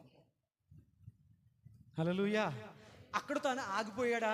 చూడండి ఏమన్నాడు. యెహోవా, 2వ వచనం, యెహోవా, నేను నా దేశమందుండగా ఇట్లు జరుగును నేను అనుకుంటుని కదా, అందువలననే నీవు కటాక్షమును, జాలియు, బహుశాంతమును, అత్యంత కృపగల దేవుడు అయ్యుండి పశ్చాత్తాపపడి కీడు చేయక మానుదువని నేను తెలుసుకొని దాన్ని ముందుగానే నేను గ్రహించాను గనుక నేను తర్షీషుకి. అబ్బా, ఏమన్నాడు? నువ్వు ఇలాంటివో నాకు తెలుసు ముందే. ఎవరన్నా కొంచెం కన్నీళ్ళు కార్చి, కొంచెం ఉపవాసం ఉండి, కొంచెం నెత్తి మీద బూడిద వేసుకొని ప్రభువా క్షమించు క్షమించు క్షమించంటే ఎంత కోపపడతావో అంతా చల్లారిపో, క్షమింతావని నాకు తెలుసు కాబట్టే నేను తర్షీషు వెళ్ళాను అన్నాడు. తిరిగి ఎవరికి పెట్టాడు? నేను ఊరికినే వెళ్ళలేదు, నువ్వు అనవసరంగా వాళ్ళలోంచి పడేయించి అనవసరంగా సముద్రానికి చేపకి ఏం అవసరం లేదు. నేను కావాలి నేను ఎందుకంటే నువ్వు ఎలాంటోడువో నాకు తెలుసు. ఎలాంటోడువో చెప్పరేంటమ్మా? ఎలాంటోడువో? యోనా చేసిన 5వ తప్పిదం, దేవుని మీద కోప్పడ్డాడు. ఉంది కదా, యోనా దీన్ని చూసి చింతాక్రాంతుడై కోపగించుకొని. 5వ మాట, ఎవరి మీద కోపం వచ్చేసింది యోనాకే? చెప్పండి, ఇప్పుడు చెప్పండి. మీకు ఎప్పుడన్నా దేవుడి మీద కోపం వచ్చిందా? ఇది నా 2వ ప్రసంగం, గట్టిగా అరుస్తా చెప్తున్నా, మీరు మాట్లాడాలి. మంచి నీళ్ళు కూడా పొద్దు నుంచి కట్ చేయండి. చెప్పండి, ఎవరి మీద వచ్చేసింది కోపం? మాట్లాడదు దేవుడి మీద కోపం. ఇలా జరగడానికి నా ప్రవర్తనేనేమో, నా నోరేనేమో, నా ఆలోచనలేనేమో, నా నిర్ణయాలేమో, నా బ్రతికేనేమో అనో. ఎలా బతికేసినా పర్లేదు, దేవుడు మాత్రం మేలులు చేసేయాలి. యోనా జీవితం అలా అయిపోవడానికి గల కారణం ఎవరో? యోనాయే. కానీ ఎవరి మీద కోపం వచ్చేసింది? దేవుడి మీద కోపం వచ్చేసింది. దేవుడి మీద కోప్పడిపోయాడు. పాదు కోసం కోపం వచ్చేసింది. ఆ ప్రజలు నాశనం అవ్వలేదు కాబట్టి కోపం వచ్చేసింది. దేవుడు అన్నాడు, యోనా ఎందుకు కోపం? చెట్టు ఎండిపోయిందనా? ప్రజలు చావలేదనా? యోనా ఒక కోణంలో ఆలోచించాడు. ఏంటి ఆ కోణం అంటే, ప్రభు నువ్వు చెప్పావు కదా చంపేస్తానని, భూమి ఆకాశంలో గతించిపోయిన నా మాట నెరవేరదు. మరి చెప్పినట్టు చంపేయాలి కదా. నేను వెళ్ళి ప్రవచించాను కదా చచ్చిపోతారని, చావలేదేంటంటే, యోనా వాళ్ళ చావలేదని కాదయ్యా, నువ్వు ఇష్టం ఉండి లేకుండా చెప్పిన ఒక్కరోజు ప్రసంగానికి 1,20,000 మంది మారారు. నువ్వు దేని సంతోషపడాలి? 3 రోజులు తిరగాల్సింది ఒక రోజు చెప్పి మొక్కుబడిగా చెప్పిన సువార్తకి 1,20,000 మంది మారిపోయారు. నువ్వు సంతోషపడాలి. సంతోషపడకపోగా వాళ్ళ చావలేదని ఎడుతున్నావా? ఏంటయ్యా యోనా నీ మనస్తత్వం? ఏంటి యోనా నీ మనస్తత్వం? చెప్పండి. యోనా ఏ వర్షంలో ఆలోచించాడు? దేవుడు చెప్పాడు కాబట్టి, నేను ప్రకటించాను కాబట్టి చచ్చిపోవాలి. కానీ యోనాకు అర్థం కానిదేంటి? ఏంటి నేను చెప్పినా అయిష్టంతో చెప్పగా వెళ్ళక 3 రోజులతో ఒక రోజులో చెప్పొచ్చేసాను. ఆ ఒక్కరోజు ప్రసంగానికి 1,20,000 మంది మారిపోయారా? అంటే నా ప్రసంగం అంత ప్రభావంగా వారి జీవితంలోకి వెళ్ళిందా అని సంతోషపడాలి. ఎక్కడ సంతోషపడాలో అక్కడ ఏడుతున్నాడు, ఎక్కడ ఏడవాలో అక్కడ సంతోషపడతాను. ఎందుకంటే ఈర్ష్య పాతాళము కంటే కఠోరమైంది కనుక యోనా మానసిక స్థితి తలకిందులైపోయింది. నన్ను బాధ పెట్టారు కాబట్టి వాళ్ళు నాశనం అయిపోవాలి. కానీ యోనా నీ వల్ల కొంతమంది బాధపడి ఉంటారే, వాళ్ళు అదే నీ పట్ల కోరుకుని ఉంటే ఇది ఎలాగుంది? నేనున్నాను, మీకోసం చెప్తే బాగోదు, నా కోసం చెప్పుకుంటాను. నేనున్నాను, నేను అలా అన్ననుకోండి, మీరు అలా అనరు అనుకోండి, నేనున్నాను. ఒకళ్ళు నన్ను బాధ పెట్టారు, ఏం కోరుకున్నాను?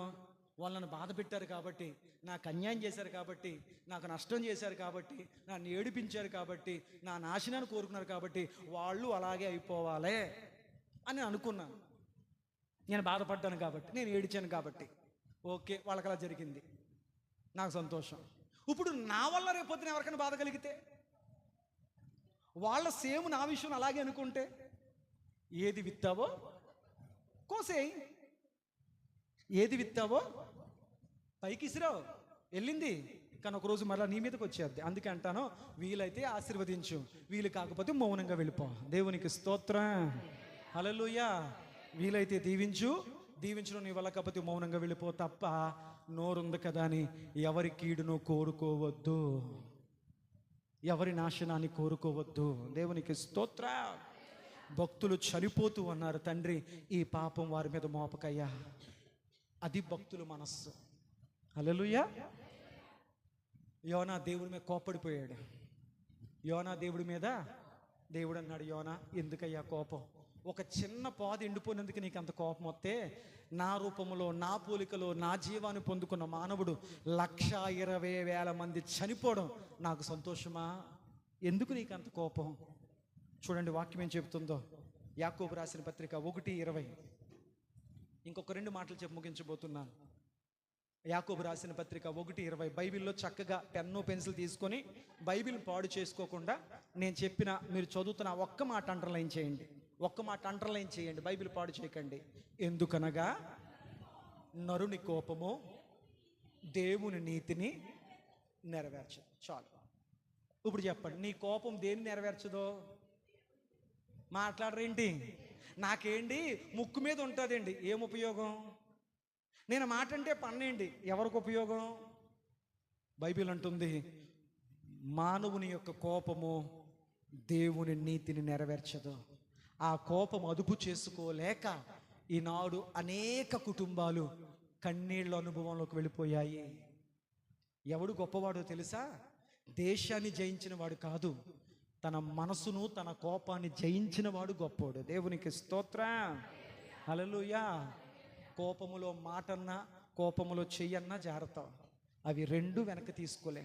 కనుక కోపపడుడి కానీ పాపము చెయ్యకుడి. మరొకసారి చెప్తున్నాను, మానవుని కోపము దేవుని నీతిని నీ పట్ల నెరవేరనివ్వదు. నువ్వు కోపడుతున్నావంటే దైవ కార్యాలని చేతులను నువ్వు దూరం చేసుకుంటున్నావని అర్థం. ఇప్పుడు యోనా ఏం చేశాడు? కోప్పడిపోయాడు. ఎవరి మీద? దేవుడి మీద కోప్పడ్డాడు. యోనా చేసిన 5వ తప్పిదం దేవుని మీద కోప్పడ్డాం. సరే, 6 పొరపాట్లు 7 పొరపాటు 2 చెప్పి ముగించేస్తాను. యోనా గ్రంథం 4వ అధ్యాయం 3వ వచనం. యోనా గ్రంథం 4వ అధ్యాయం 3వ వచనం. నేను బ్రతికట కంటే చచ్చుట మేలు, యెహోవా నన్ను బ్రతికియక చంపుమని యెహోవాకు మనవి ప్రార్థన చేశాడు. యోనా నోట్లోంచి మాట్లాడితే ఏమొచ్చేస్తుంది? నా వల్ల ఇది వచ్చింది, నన్ను కింద పడి చంపేయండి, ఆత్మహత్య. ఇప్పుడేమంటున్నాడు? నేను అనుకున్నట్లుగా ఆ ఊరోళ్ళకేం అవ్వలేదు, పోనీ నేడిచ్చేదన్నా లేదు, చిచ్చి ఎందుకు వచ్చింది ప్రభువా, నువ్వే చంపే, వాళ్ళని ఎలాగా చంపలేదు, నన్నన్నా చంపే. ఇక యోనా మనసులో ఏది తిరుగుతుంది ఎప్పుడు కూడా? ఎవరి స్వాధీనంలోకి వెళ్ళిపోయింది ఆలోచన?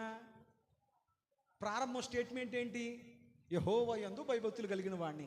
భయభక్తులు కలిగిన వాడు తన చావు కోరుకుంటాడా, పక్కల చావు కోరుకుంటాడా? ఎప్పుడు దేవుని మాటను ధిక్కరించి పక్కకి వెళ్ళాడో యోనా ఆలోచనలు అదుపు తప్పేశాయి. వాళ్ళన్నా చచ్చిపోవాలి, నేనన్నా చచ్చిపోవాలి, వాళ్ళని కాపాడేశాడు. ఇంకెవరు చావు కోరుకుంటున్నాడో? నేను ఎలాగా చావాలనుకున్నానో ప్రయత్నం చేశాను, బతికేశాను, ఈసారి నేను చావడం కాదు, నువ్వు చంపే. ఏమన్నాడు చూడండి, ఏమన్నాడు అక్కడ? నేను బ్రతుకుట కంటే చచ్చుట మేలు, యెహోవా నన్ను ఇక బ్రతకనివ్వక చంపుమని దేవుణ్ణి చంపేమంటున్నాడు. ఇక నాకు బ్రతకడం ఇష్టం లేదు, ఈ ప్రయాణము, ఈ పరిచర్య, ఈ బ్రతుకు, ఈ జీవితం నాకొద్దు, నన్ను చంపే అన్నాడు. దేవుడు విన్నాడు. ఏంటి యోనా, ఎంత చక్కగా నీకు అర్థమయ్యేలా చెప్తున్నానయ్యా, ఎందుకు చావాలనుకుంటున్నావు? నేను చంపను, నేను నిన్ను చంపను, కానీ నువ్వు చావు చావు నాకొద్దు ఇక్కడతో చాలు అంటున్నావు కదా. సరే యోనా, నిన్ను చంపరు, కానీ నీకు నాకు మధ్య ఉన్న బాంధవ్యం ఉంది చూసావా, నిన్ను వాడుకునే తత్వం ఉంది కదా, నిన్ను వాడుకునే చేసే పరిచర్య ఉంది కదా యోనా, ఇక్కడతో ఆపేస్తున్నాను యోనా. మీరు చదవండి, దేవుడు యోనాతో మాట్లాడడం అక్కడితో ఆపేశాడు. యోనా చావలేదు, కానీ యోనాకు దేవునికి మధ్య ఉన్న బంధం, పరిచర్య, వాడుకోవడం అక్కడితో ఆగిపోయింది. మీకు అర్థమైంది అనుకుంటున్నాను. 6వ పాయింట్, యోనా అనాలోచనతో చావాలని ప్రార్థించాడు. నేను అంటున్నాను, నువ్వు చావాలనుకున్నప్పుడు నువ్వు చావు. దేవుడు నీకెప్పుడు ముగింపునిచ్చాడో ఆ దినం వరకు నువ్వు బ్రతకాల్సిందే. దేవుడు నరులారా తిరిగి రండి అని పిలిస్తే నువ్వు ఎంత బ్రతకాలనుకున్నా ఒక్క క్షణం కూడా నువ్వు బ్రతకవు. అర్థమైంది అనుకుంటున్నాను. యోనా చావును కోరుకున్నాడు, కానీ దేవుడు యోనాను చావనివ్వలేదు. అంత ఇష్టంగా, అంత ఇబ్బందిగా, అంత బాధపడుతున్నా సేవ చెయ్యొద్దు యోనా. ఈ రోజు నుంచి నేను వాడుకోనేక, నీకు నాకు సహవాసం, నీతో మాట్లాడడం, నిన్ను నడిపించడం ఇక్కడతో ఆగిపోద్దు యోనా. మీరు చదవండి, ఆ క్షణము నుంచి యోనాకు దేవునికి మధ్య ఇక ఎక్కడ దేవుడు యోనాని నమ్ముతున్నారా లేదా? యోనా గ్రంథం తర్వాత మీకా గ్రంథం తర్వాత నహుము గ్రంథం తీయండి, పేజీ నెంబర్ 769, పేజీ నెంబర్ 759, మొదటి వచనం. నినివే పట్టణమును గూర్చిన దేవోక్తి, నహూమునకు కలిగిన దర్శన వివరములు. దేవునికి స్తోత్రం. ఏ పట్టణం కోసం? నినివే పట్టణం కోసం. ఎవరిని వాడుకున్నాడు దేవుడు? ఎవరిని లేవనిప్పాడు దేవుడు? ఎవరిని మరలా అభిషేకించుకున్నాడు దేవుడు? నహూమును. మరలా అదే నినివే పట్టణానికే ఆల్రెడీ ఎక్స్పీరియన్స్ ఉన్న యోనాను ఎందుకు ఎట్టుకోలేదు? యోనాకు ఆల్రెడీ ఎక్స్పీరియన్స్ ఉంది నినివే పట్టణం మీద, రెండోసారి మరలా యోనాను ఎందుకు పంపలేదు? యోనాను వాడుకుంటాకి ఎందుకు ఇష్టపడలేదు? నహూమును ఎందుకు అభిషేకించాడంటే యోనా అయిష్టంతో ప్రతిదినము ముక్కుతూ మూలుగుతూ అయిష్టంగా సేవ చేస్తున్నాడు, అయిష్టంగా మందిరానికి వస్తున్నాడు, అయిష్టంగా మనసు లేక ప్రతిసారి చావు చావు అంటున్నాడు. లేదు యోనా వద్దు, నిన్ను చంపన కానీ నిన్ను ఇక వాడుకోను, నిన్ను చంపన కానీ ఇక నీతో నా స్వరం మాట్లాడదో, ఇక నిన్ను వాడుకోను, నేను ఇక నిలబెట్టను, నీకేమి చెప్పను, నీ బ్రతుకు నువ్వు బ్రతుకు. అదే నినివే పట్టణం కోసం రెండోసారి దేవుడు నహూము నిలబెట్టాడు. నేను అంటున్నాను, మనం ఆగిపోయినంత మాత్రాన, మనం చేయనంత మాత్రాన దేవుని పని అయితే ఆగదు కదా. 12 మంది శిష్యుల్లో ఒక శిష్యుడు ఆత్మహత్య చేసుకొని చచ్చిపోతే ఆ శిష్యుడు స్థలం అలాగే ఖాళీగా లేదు. ఆ స్థలానికి మరొక వ్యక్తి అభిషేకింపబడి వచ్చేసాడు. దేవుని పరిచర్య చేసే భారము, దేవుని మందిరము తుడిచి కడిగి దైవ సన్నిధిలో రకరకాలుగా నిలబడే ఆ పరిచర్య భారాన్ని దేవుడు మన భుజం మీద మోపితే మనం బాధపడుతూ ఇబ్బంది పడుతూ నేనే కాబట్టి నేనేనా అని నువ్వు ఇబ్బంది పడుతూ చేస్తుంటే ప్రభు అంటాడు, లేదమ్మా ఇక నువ్వు అవసరం లేదు, నీతో ఇక చేయించుకోవడం నాకు ఇష్టం లేదు, వద్దు ఆగిపో, ఇంకొక వ్యక్తిని లేపుకుంటాను, ఇంకొక హృదయాన్ని అభిషేకిస్తాను, ఇంకొక వ్యక్తిని లేపుతాను. సౌలు మీద ఉన్న అభిషేకం దావీదు మీదకి వెళ్ళిపోయింది. ఎందుకంటే దావీదు చేసినంత ఇష్టంగా సౌలు చేయలేకపోయాడు దేవుని పని. ఎలా చేయాలి దేవుడి పని? అది చిన్నదైనా అది పెద్దదైనా కొంచెములో నమ్మకంగా ఉన్నవాడు గొప్ప వాటిలో కూడా నమ్మకంగా ఉంటాడు. దేవునికి స్తోత్ర. నేను చెయ్యను అంటే మాత్రం దేవుడు చేయించుకోడు. పాస్టర్ గారు నేను చేయనండి ఈ పని, వెరీ గుడ్, చేయొద్దు, పక్కకి వెళ్ళిపో, ఎందుకంటే నీతో బలవంతంగా దేవుడు ఏ పని చేయడు. కానీ ఆ పని అయితే మాత్రం ఆగనివ్వడం. చెప్పండి, దేవుడి తరములో నీకు ఇచ్చిన పరిచర్యను ఎంత జాగ్రత్తగా చేయడానికి మనం సిద్ధపడాలి. యోనాతో దేవుడు మాపేశాడు, యోనాను దర్శించడం ఆపేశాడు. దేవునికి పరిచర్య విషయంలో యోనానికి దేవుడు నహూమును లేపుకున్నాడు. దేవునికి స్తోత్రం, హల్లెలూయా. ఓకే, దానికి నేను రిఫరెన్స్ చెప్పానా? లూకాసు శుభవార్త 9:22. లూకాసు వార్త 9:22. లూకాసు వార్త 9:22 ప్రకారం యేసు నాగటి మీద చెయ్యి పెట్టి వెనక తట్టు తిరుగు చూచువాడు దేవుని రాజ్యమునకు ఆతురుడు. దేమే చెయ్యేసావు? దేవా నీ కొరకు బ్రతుకుతానయ్యా, నీ మందిరానికి వస్తానయ్యా, నా రక్షణ కాపాడుకుంటానయ్యా, నీ బిడ్డగా నీ పరిచర్యలో ఉంటానయ్యా. దేవుని పరిచర్యనే కాడి మీద చెయ్యేసావు. అయిష్టంగా, ఇబ్బందిగా, తప్పుదో అన్నట్లు, మొక్కుబడిగా అన్నట్లు చెయ్యి వేసిన నాగిటిని మీద నువ్వు వెనక్కి తిరిగి చూస్తే నువ్వు దేవునికి అవసరం లేదో. అంతకంటే విలువగా చేసే వ్యక్తులను దేవుడు నిలబెట్టుకునే అవకాశం ఉంది. సంగమా, నీవు నేను జాగ్రత్త పడాలి, రక్షణను కాడుకోవాలి. పౌలు తిమోతితో చెప్పాడు, నా కుమారుడు తిమోతి, నీవు కలిగిన దాన్ని ఎవరు దొంగలించకుండా, నీవు కలిగిన దాన్ని ఎవరు పట్టుకుపోకుండా జాగ్రత్తగా పట్టుకో. నువ్వు చేర్చుకుంటే ఇంకొకటి ఆ స్థానంలోకి వచ్చేసే అవకాశం ఉంది. సంగమా, బహు జాగ్రత్త. దేవునికి స్తోత్రం. యోనా చేసిన 6 తప్పిదాలు చెప్పారు. 6 చెప్పానా? 7వ పొరపాటు చెప్పి ముగించేస్తాను. యోనా గ్రంథం 4వ అధ్యాయం 9వ వచనం. 4వ అధ్యాయం 9వ వచనం. అప్పుడు దేవుడు, ఈ సొరచెట్టును గురించి నువ్వు కోపగించుట న్యాయమా అని యోనాను అడుగగా, యోనా ప్రాణము పోవునంతగా కోపగించుట న్యాయమే అన్నాడు. యోనా, ఓ యోనా, ఒక చిన్న సొరచెట్టు ఎండిపోయినందుకు ఎంత కోపడ్డం న్యాయమా నానా? ఎంత బాడిగాడు దేవుడు, ఎంత ముద్దుగా అడిగాడు. యోనా, ఈ చిన్న సొరచెట్టు కోసం కోప్పడిపోవడం నీకు న్యాయమా? యోనా ఏమన్నాడు? న్యాయమే అన్నాడు. ఏమొచ్చింది తేడా? దేవుడు, నానా ఇది నీకు న్యాయమా అన్నాడు. యోనా మాటలో ఏం కనపడింది? తిరుగుబాటు. ఏం కనపడింది? న్యాయమే అన్నాడు దేవుని ఎదుట. మీకు అర్థం అవ్వాలని నేను రిపీట్ చేస్తున్నాను. న్యాయమా నాన్న, నీకు ఆ ఒక్క సొరచెట్టు ఎండిపోవడం, నువ్వు కోపడిపోవడం న్యాయమా అని అడిగితే యోనా ఏమన్నాడు? న్యాయమే అన్నాడు. నా ముఖ కవలికల్లో నేను పలికిన ఆ పదవచనంలో మీకేం అర్థమైంది? ఎదురు తిరిగిపోయాడు. నానా ఏదో కోపంలో ఒక మాట అన్నానంటే, నువ్వు అనలేదా? అన్నావు అనుకో, అమ్మనే నా అన్నే. ఏమనగట్టు నువ్వు ఎదురు తిరిగిపోయావు. న్యాయమే అన్నాడు యోనా. అంతకుముందేమో నువ్వు ఎలాంటాడో నాకు తెలుసు అన్నాడు యోనా. వ్యతిరేకత వచ్చేసింది. యోనా చేసిన 7వ తప్పిదం ఏంటంటే దేవునిపై తిరుగుబాటు, దేవునిపై వ్యతిరేకత. తిరగబడ్డాడు దేవుడి మీద. న్యాయమే అన్నాడు. ఎందుకు? ఇది ఎండిపోవడం కనపడింది, అసలు బాధ ఇది ఎండిపోవడం కాదు. వాళ్ళు చావలేదు. దేవుని మీద తిరుగుబాటు, దేవుడి మీద వ్యతిరేకత. యెషయా గ్రంథం 63వ అధ్యాయం 10వ వచనం. యెషయా గ్రంథం 63:10. అయినను వారు తిరుగుబాటు చేసి ఆయన పరిశుద్ధాత్మను దుఃఖింపచేయగా ఆయన వారికి చాలా విరోధి. ఆయన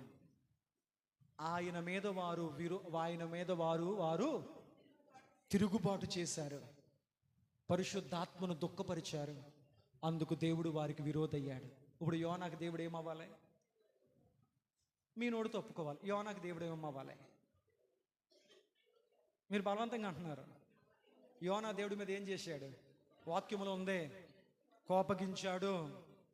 నువ్వు ఎలాంటివాడో నాకు తెలుసు అన్నాడు. నానా ఇది నీకు న్యాయం అంటే న్యాయమే అన్నాడు. యోనా దేవుని మీద తిరుగుబాటు చేసి దేవుని ఆత్మను నొప్పించాడు. అందువల్ల దేవుడు యోనాకు విరోధి అయ్యాడు. మీకు అర్థమైందా? మూర్ఖులు, కఠినాత్ములు జీవితాలను దిద్దుకుంటే ఎప్పుడూ భక్తి చేసేటువంటి భయభక్తులు గలవాడు దేవునికి విరోధి అయిపోయాడు. భక్తి చేయడం కాదు ముఖ్యం, ఆ భక్తి సరైన మార్గంలో వెళుతుందో లేదో పరీక్ష చేసుకోవడం ముఖ్యం. దేవునికి స్తోత్రం. కాబట్టి యోనా పరిచర్య ముగింది, నహుము పరిచర్య ప్రారంభించబడింది. దేవునికి స్తోత్రం. ఇంకొక మాట చెప్తాను. పరలోకము నుండి దుప్పటి దిగింది దర్శనములో. పేతురు, ఇందులో సకల జీవరాశులు ఉన్నాయి, చంపుకొని తిని నీ ఆకలి తీర్చుకున్నాడు దేవుడు. పేతురు దర్శనం అన్నీ చూశాడు. అందులో అన్ని జంతువులతో పాటు అపవిత్రమైన జంతువులు ఉన్నాయి, నిషిద్ధ జంతువులు ఉన్నాయి. పేతురు, నేను తిన్న ప్రభువా, ఇందులో అపవిత్రమైనవి నిషిద్ధమైనవి అంటరాని ఉన్నాయి, నేను తిన్నా అన్నాడు. దేవుడు చెప్పాడు, లేదు పేతురు, నా రక్తముతో అన్ని కడగబడ్డాయి, ఇక ఏది అపవిత్రమైనది నిషిద్ధమైనది కాదు, తిను అంటే నేను తిన్న ప్రభువా నువ్వు చెప్పినా కానీ అన్నాడు. వెంటనే దర్శనం అయిపోయింది, దుప్పటే వెళ్ళిపోయింది. కొర్నేలి ఇంటికి నుంచి కబురు వచ్చింది. కొర్నేలి అన్యుడు. కొర్నేలి ఇంటికి వెళ్ళాడు, వాక్యం చెప్పాడు, పరిచర్య చేశాడు. ఆ తర్వాత నుంచి పేతురు పరిచర్య ఆగిపోయింది. బైబిల్లో ఇంటికి వెళ్ళా చదవండి, పాస్టర్గా చెప్పింది నిజమా కాదా? కొర్నేలి తర్వాత నుంచి పేతురు పరిచర్య, పౌలు అభిషేకించబడ్డాడు, పౌలు పరిచర్య ప్రారంభించబడింది. దేవునికి స్తోత్రం.